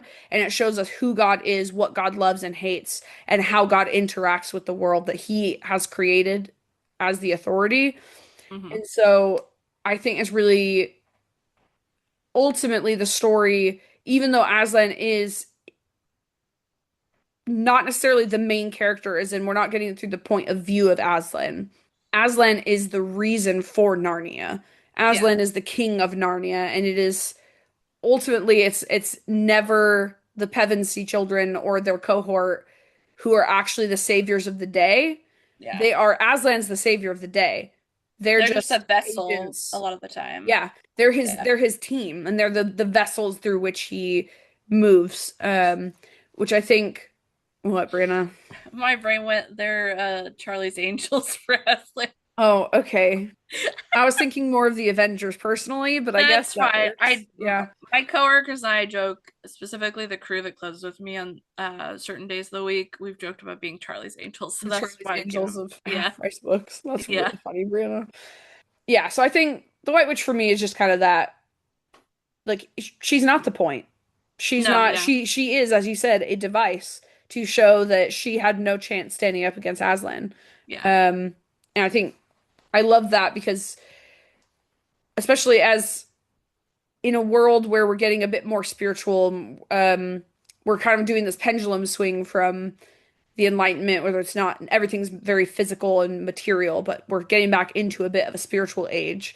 Um, and so there is this sort of over spiritualization and also this like fear mongering of the enemy and the devils and the demons and all those things, hmm, which I'm gonna say there is a real and present evil. Okay, the Bible does tell us there is the spiritual realm. There is darkness and there's evil and blah blah blah. All those things. Those are real. Those are true. It is dangerous. But actually, as Christians, I don't have to be afraid of that because I know that Jesus has authority over them, and that yeah, actually in the light of Jesus, darkness can't last, and that even the demons are afraid of Jesus. And so the witch, she, I think, just represents evil in general, whether it's evil in humanity, whether it's evils in, the spiritual evils that we experience in life. yeah, Um, and ultimately, again, this is a picture of the triumphant lion who kills the witch, and he's the one who's in charge. So yeah. And that's great. Go Aslan. Okay, so what about women in Narnia, Brianna? You had some thoughts. So I feel like I don't think C.S. Lewis looked down on women. Mhm. I want to emphasize that kind of a thing. Yeah, But I don't think Lewis had a lot of experience with women. Is interesting. my thing I want to put out there. This man didn't get married until 1956, Hmm. which was a few years after this was written. Yeah, He largely had been a bachelor up to this point and yeah. stuff. And then his poor wife, I don't remember if it was cancer or something. She died literally 4 years after Hmm. they got married and stuff. And then he Yeah, became Cancer. the father. His cancer, yeah, became the father of these two boys and like a bunch of other stuff. It's been talked about a lot about like people's feelings about the way he's written women. Yeah, My thing is he is a product of his time. absolutely. Yeah, He was a lot kinder than most of the products of his time, absolutely. and everything. So again, he gave women a lot of like moments and things, but I just generally, as an adult, women don't enjoy the for example, there's multiple times in the story where he's like, yeah, I don't expect you to really fight much and stuff, like Yeah, especially with Susan and then Lucy. And there's a part, and I'm gonna use a thing from The Voyage of the Untritter because I yeah. just finished listening to this. There's a part where things are going poorly and everybody's having to fight for their life, sort of like coordinate fighting for it, and they're like, except for Lucy and Reepicheep, who are too small or whatever. And I'm like, look, any sort of help would be appreciated, kind of one thing like this. And knowing who Lucy is, Lucy would have still stepped up and Yeah. helped with it and stuff. And I just feel like Lewis had this like concept of women Hmm. that was again very much a product of his time. It wasn't 100%. that he looked down on them, it was that women generally are not as strong Hmm. physically a lot of the time is his emphasis. Like Hmm. it's also this concept a lot of the time that women are fragile Hmm. in a lot of ways, and I feel like that was sometimes a little too much the emphasis with certain Mm. women characters in his stories. I do think though, and I remember reading something about this, you kind of see this change happen after he gets married, or Mm. specifically at his like towards the start of his relationship with, if I remember correctly, her name's Jill. Joy. Joy, thank you. Mhm. Joy in like, and oh, it's because I got her confused with Jill. With Jill That's from where I the was book, going yeah. with Jill from the book, Hmm. because Jill's a very different girl Hmm. character from all the previous girl characters. And I forget who the girl's name is in the magician's nephew. Polly. Polly and Jill are very different from Susan and Hmm. Lucy. Extremely different. They are a little, and from what I can kind of remember, they're a little bit more sassy Hmm. and push back. Yeah, And I do feel like that was influenced by the fact that he actually had like a deep relationship with a woman and yeah. stuff. Again, I could be wrong. I don't know what their life was like or fully everything. I didn't try to deep dive into understanding fully that.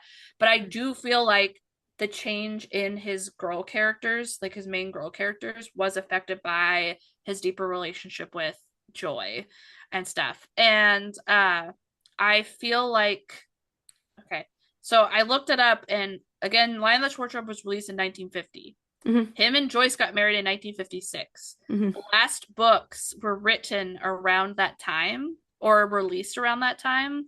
And I Yeah. don't think they were, I'm pretty sure they probably had been together a little bit before that. So I do feel like she influenced to a degree his like writing of his girl characters and stuff. Again, I didn't look too deeply. I vaguely remember reading an article or something about that at one point and stuff, but I don't remember everything about it. So that was, I think, the thing that planted the seed of it in my brain. Hmm. But I guess where, like, to emphasize all of it, I feel like some of Lewis's concept of women was very dated and very much also a product of the time that he grew up in. So it wasn't About dated because I don't think it was dated because it was a product of the time that he was living in. I was going more with the time he grew up in and everything. So like, Mm-hmm. and I also is like going into the 50s, it definitely Hmm. that's a very big like aspect of that time where women were not uh necessarily like they were again fragile, I want to say. It's like the very emphasis, big emphasis in that time period, despite the Yeah. fact we just came out of the war when most women had to take up male jobs Yeah. and male coded jobs for the time period and stuff. But again, he was a scholarly man, so that wasn't like an aspect that he interacted with and Yeah. everything. But it is interesting seeing, and I'm actually very interested to see Jill and Polly and reading Hmm. now and kind of how they're treated in the story Yeah. with this, especially after seeing Susan and Lucy, which again they weren't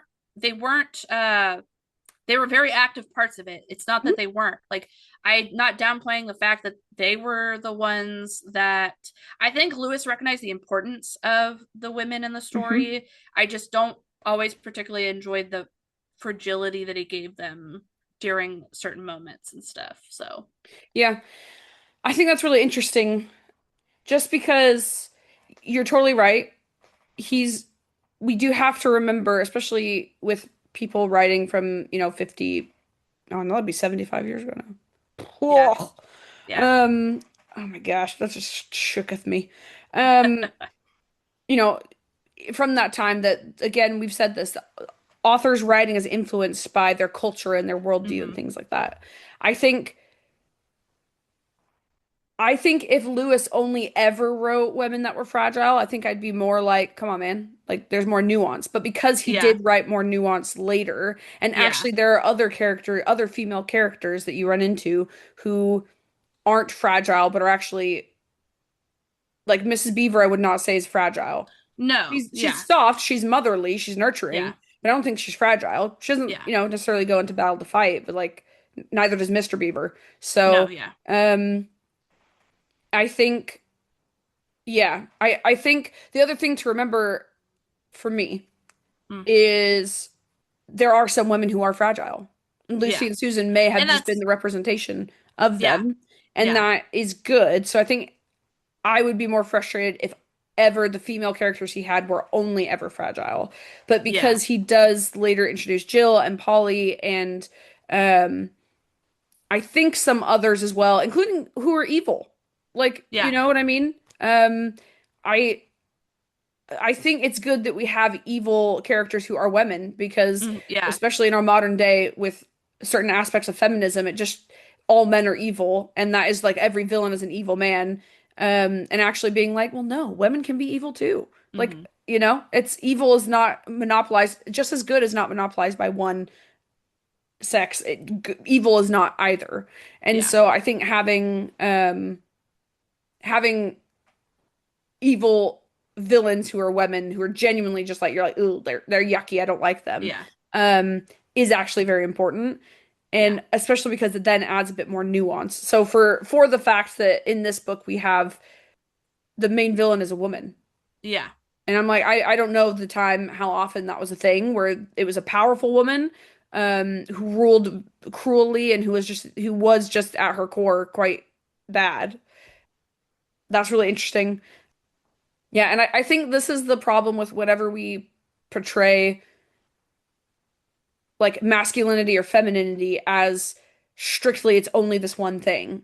Hmm. Because then you're putting it into a box and saying like if you don't fit in this box, then you're not this thing. But Yeah. actually, masculinity can mean something and can be operated in different ways by different men. Yeah. Same as femininity. We're talking about Yep. like our friend Pam. She is absolutely a feminine woman, but she also is tomboy and is rough and tumble and she doesn't always wear dresses and she even said as a kid she was playing in the mud, playing sports, doing these Hmm. things.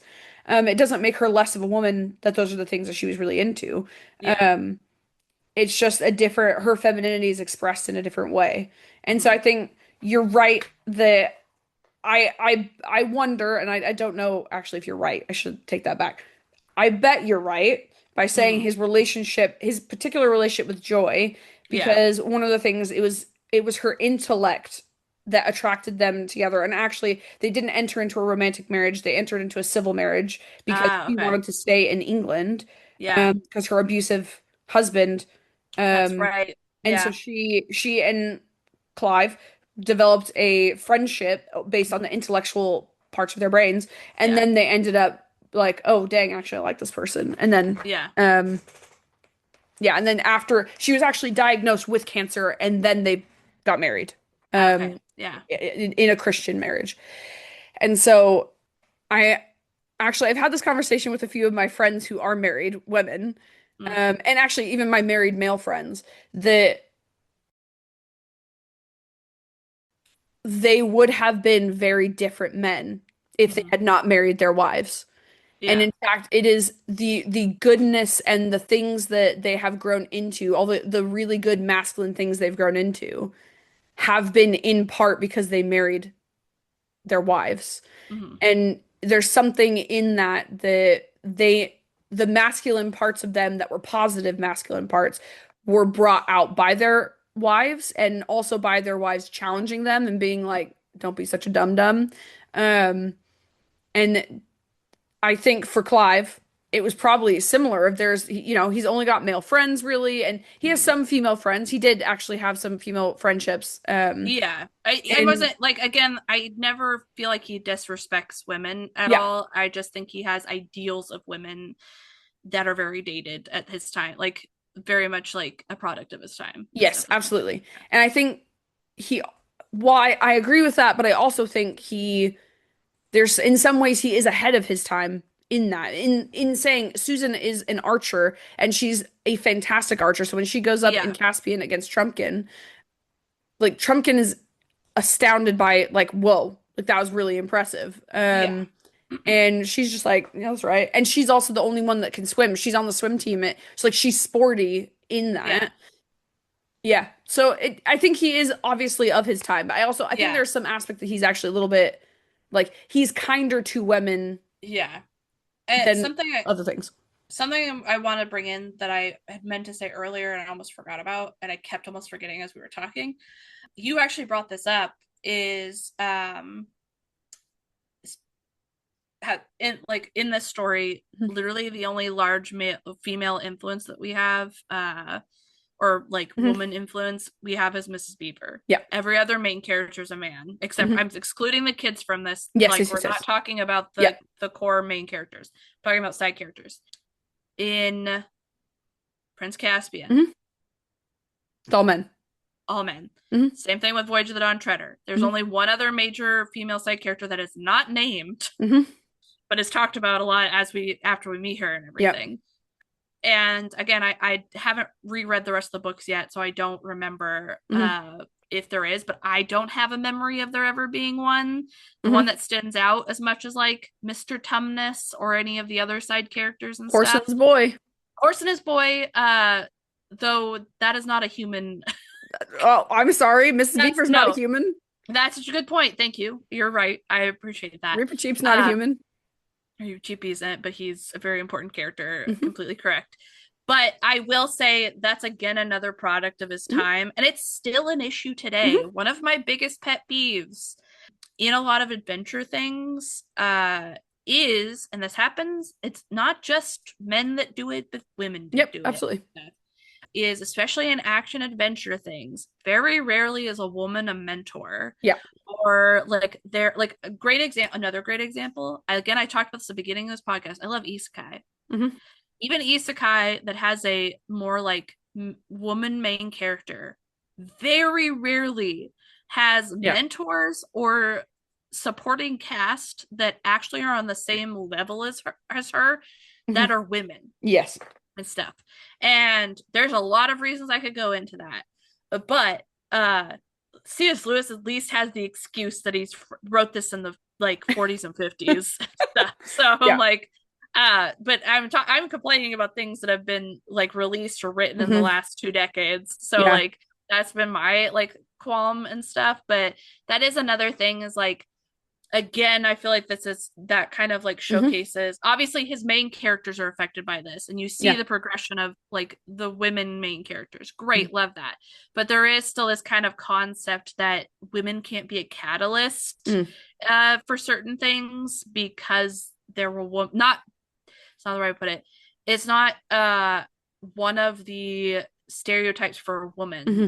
to be that. Like for example, like There actually, I guess, is a heavily woman influence in Prince Caspian, but like she's a very side character that gets immediately short. Like we don't actually, she only has one speaking line that's way later, and it's his Mhm. nanny or whatever and stuff. Oh And it's yeah. she's important, but like she never actually influences him at any point in his journey after he leaves home and stuff. So Yeah, she's not a part of the journey that we see. She's the yes, catalyst that she's tells the him cat. about Narnia, the old Yes. Narnians, though. Yes. So there are women that are catalysts, but they're not on the journey with them, Yeah. is what it is. That's actually a better way of putting it. There's very, there's almost no women besides the main characters that are on the journey with the other characters and stuff. I So, have, I'm gonna say two things about that. okay. One, Dave Eddings. So this is the Sparhawk and Yes. like the Belgariad and things like There's that. also some questionable things in that, Hold on. though. Let me say my two things about this, okay? Okay. One, we've talked, he absolutely has a very rigid idea of Yes. what camp women fall into. Yes. Most of his female characters are they're in like a box that's not super wide. There's some Yeah. variety in that, but it's sort of just in this box across both the Elenium and the Tamuli series and Yeah. also the Belgariad series. Series is? I don't know. However, my one caveat in that Hmm. is part of the Belgariad is that there is Polgara, who is a Yeah. main character who's an older woman who Yeah. is the most powerful sorceress on the Yeah. planet, a servant of God, essentially, one of the disciples of God, Yeah. if we're looking at it in that way, who is the mentor for the kings. She's the one that preserves the line of the kings. Mm. She's the one that teaches who ends up becoming the main character how to be a Yeah. king and guides him through all these things and is the wise mentor who journeys with him through all of it. Apart, it's like her dad's there sometimes, her mom is there sometimes, Yeah. um, but generally she's the mentor figure. Mm. Now, again, there's some nuance there because she does just fit into the pretty stereotypical role of um a great like an auntie or a mom or something like Yeah. that. But I think that is still a fair thing to say is that because I'm trying to think, I was like, okay, come on, Caitlin, you gotta name some things. I'm like, But there's, and I could say that about like certain other, especially women writers, that were mhm, like very popular sci-fi fantasy ones. They did like add more that, but some of them still acts like fall into that category of yeah, giving men certain things because they also fell into that like rigid women can do something in one aspect of the story and men mhm, can do one mhm. and stuff. And again, I don't want to go too deep into this because that's not the point of this book. Uh Or this the podcast. or this podcast, but I just wanted to point that out as something Mhm, that while I do love this book, that is one of the things that I feel like there was a lack and stuff. mhm. Um so Yeah, that's my take on that aspect of it and why I wanted to talk about the yeah, women aspect of yeah, that. absolutely. It is definitely like there's so much more of a discussion of women in fantasy and sci-fi stuff. Yeah. And why, especially because like one of the big things is we so even when I try and find stories that have female main characters, I'm like so often the main theme for them is the romance. And that Yeah. is like a major part of their whole story. And I'm like, but why though? Mhm. Like, why must it, as much as I think, okay, no, we'll talk about this next time because I I have I a do whole have thing about okay. this.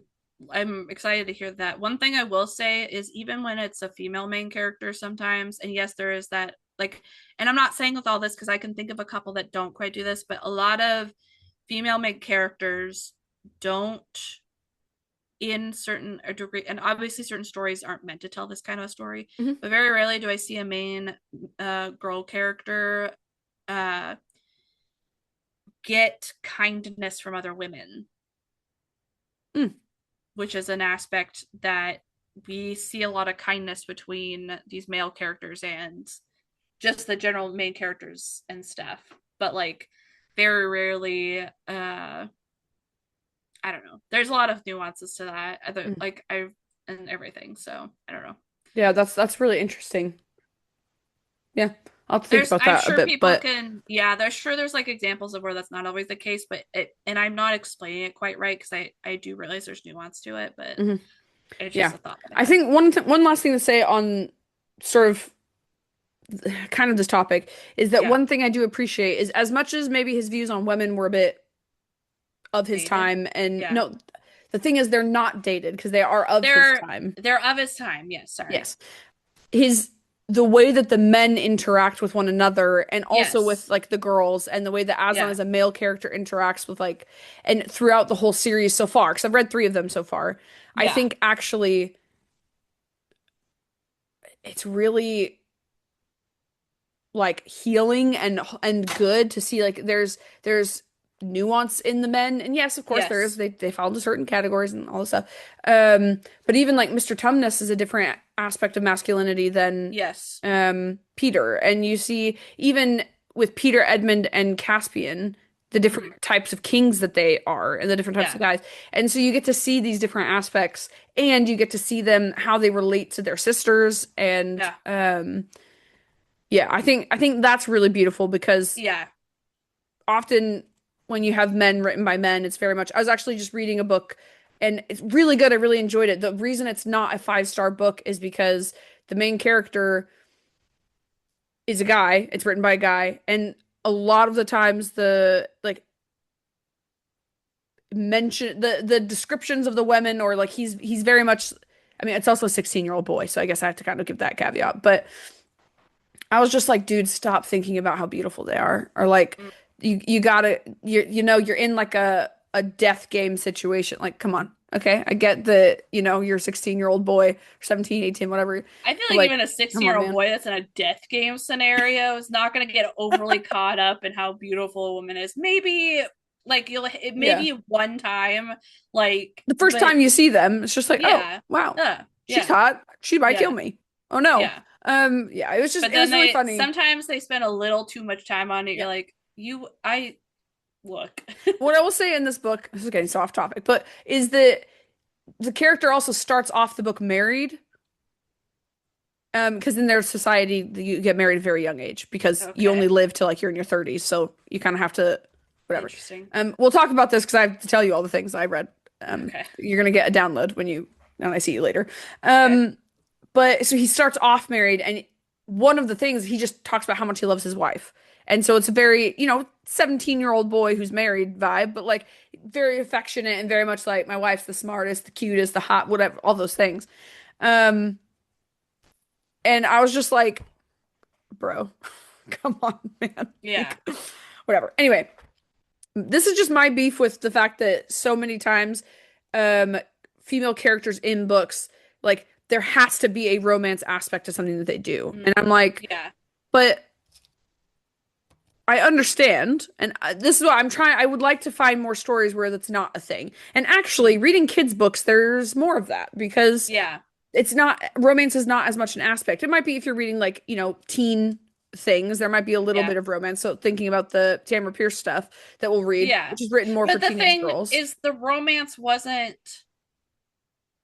It's like not the especially main thing, it's not the main thing, but it especially is with a big Kel. thing with Yeah. okay, with Alana and with Dane, it was a Yes. big thing. Dane a Yeah. little bit more later, but like with Kel, it wasn't a big thing, but it was still a thing. And Yeah. so I just would love to see more stories written of older women or older as in not under 12, Yeah. who it's not a thing and they just live life, you know what I mean? Okay, So, quick question I yeah. have then. What is a book that you've read that's from a perspective of a boy or a man that has no romance attached to it? Specifically as a man, I Mhm. want to emphasize. As somebody who reads sci-fi fantasy. Yeah, yeah, yeah, yeah, yeah, yeah, yeah. The thing is that this is requiring me to remember like to remember something, Yes. and we Yeah. have to remember that my brain doesn't remember things like Mhm. ever. Yeah. As a man, an adult man. No, because he's already married in that one. No.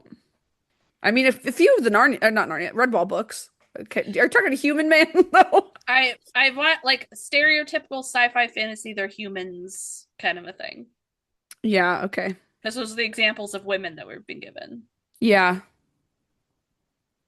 Um, okay, but you're saying adult man, so actually never mind. I was gonna say Ender's Game, but I was like, wait, no, he's a child. I knew you were So, going to use that as example, so that's why I emphasize adult man. I'll say, oh no, he's a child. I don't think there's romance in there, is there? I don't know. There might be.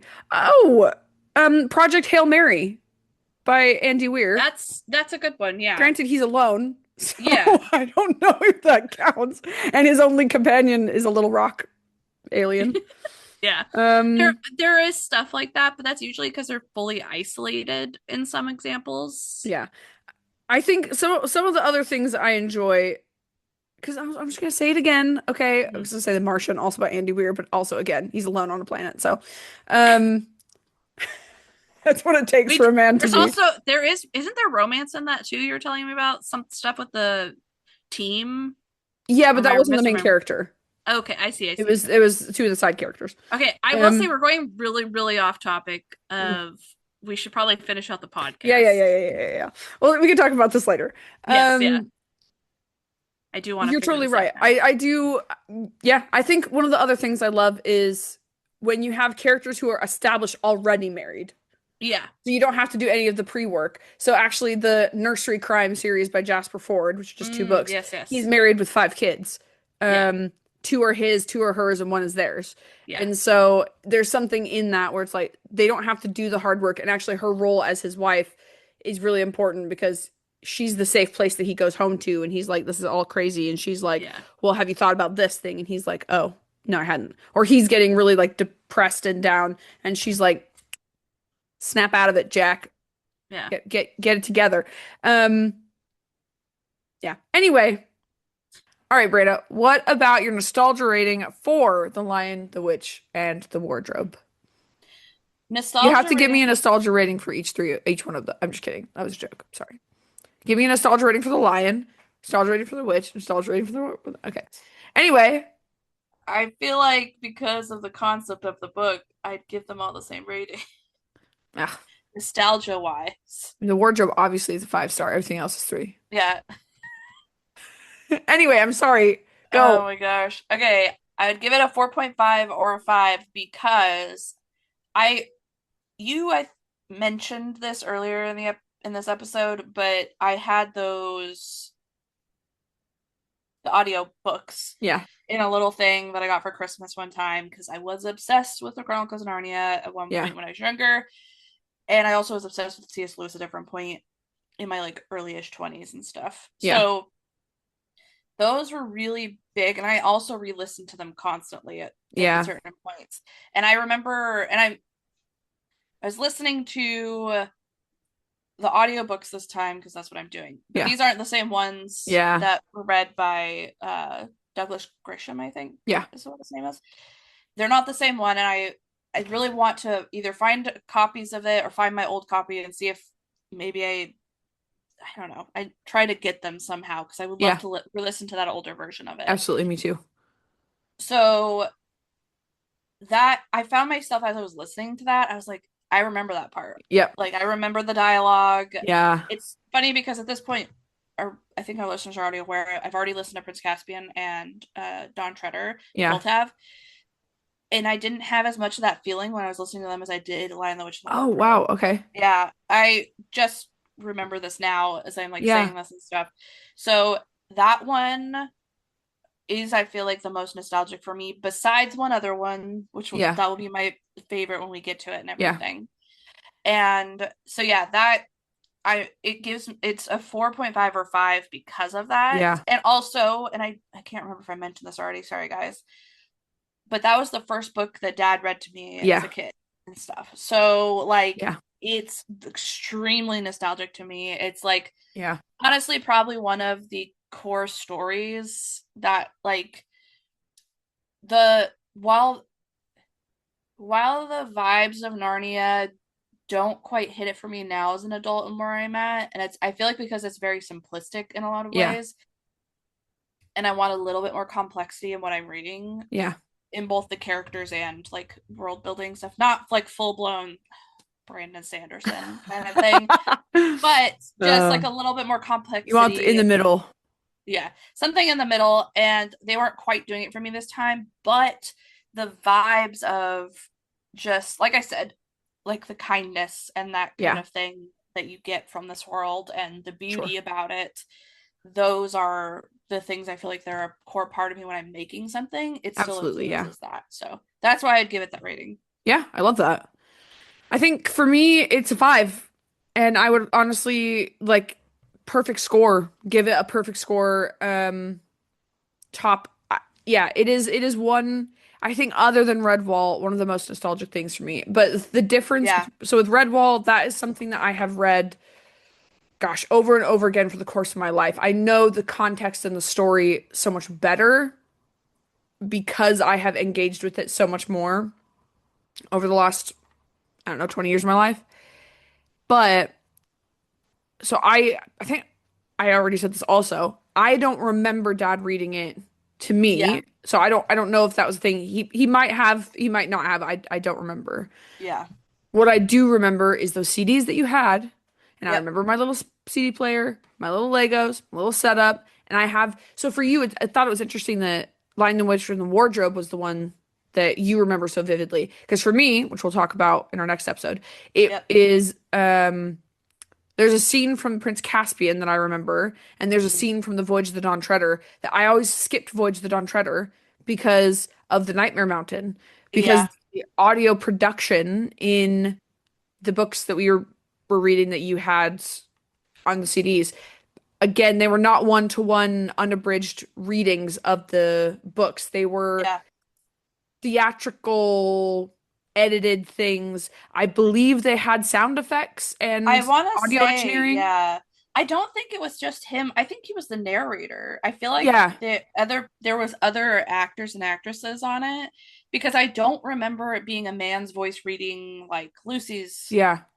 dialogue or Susan's dialogue. Yeah. So Yeah, I I I have to don't think find it so. again. Yeah, Yeah, you should, and if you have a CD player, like you should put that in and see it because I don't, but I will. I'm going to figure something out. I also yeah. need to get a thing to watch because I bought uh the BBC Oh yeah, DVD okay. and I need to watch that because that Yeah. was another huge nostalgia thing. That actually might Yeah.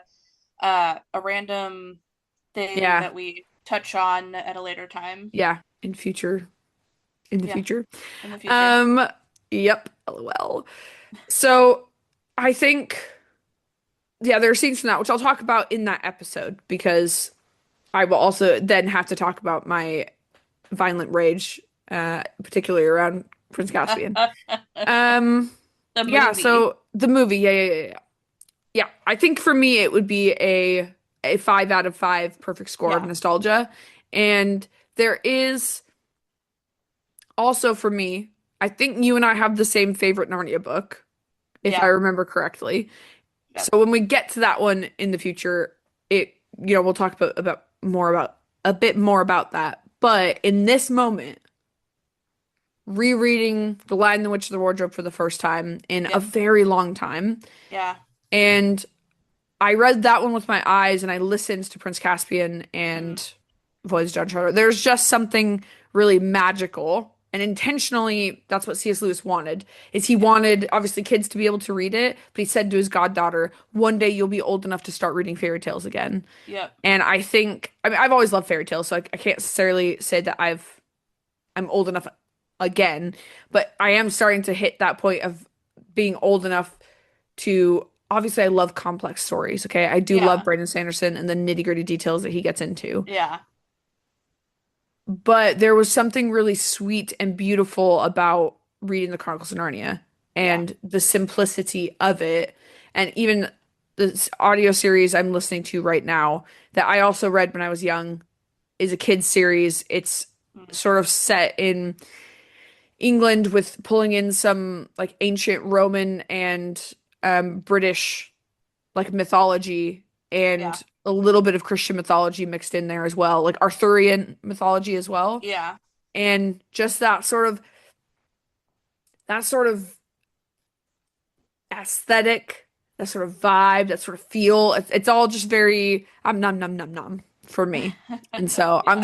I'm really enjoying it. I'm as they say, eating it all up in this Yep. moment. So yeah, that's it for me.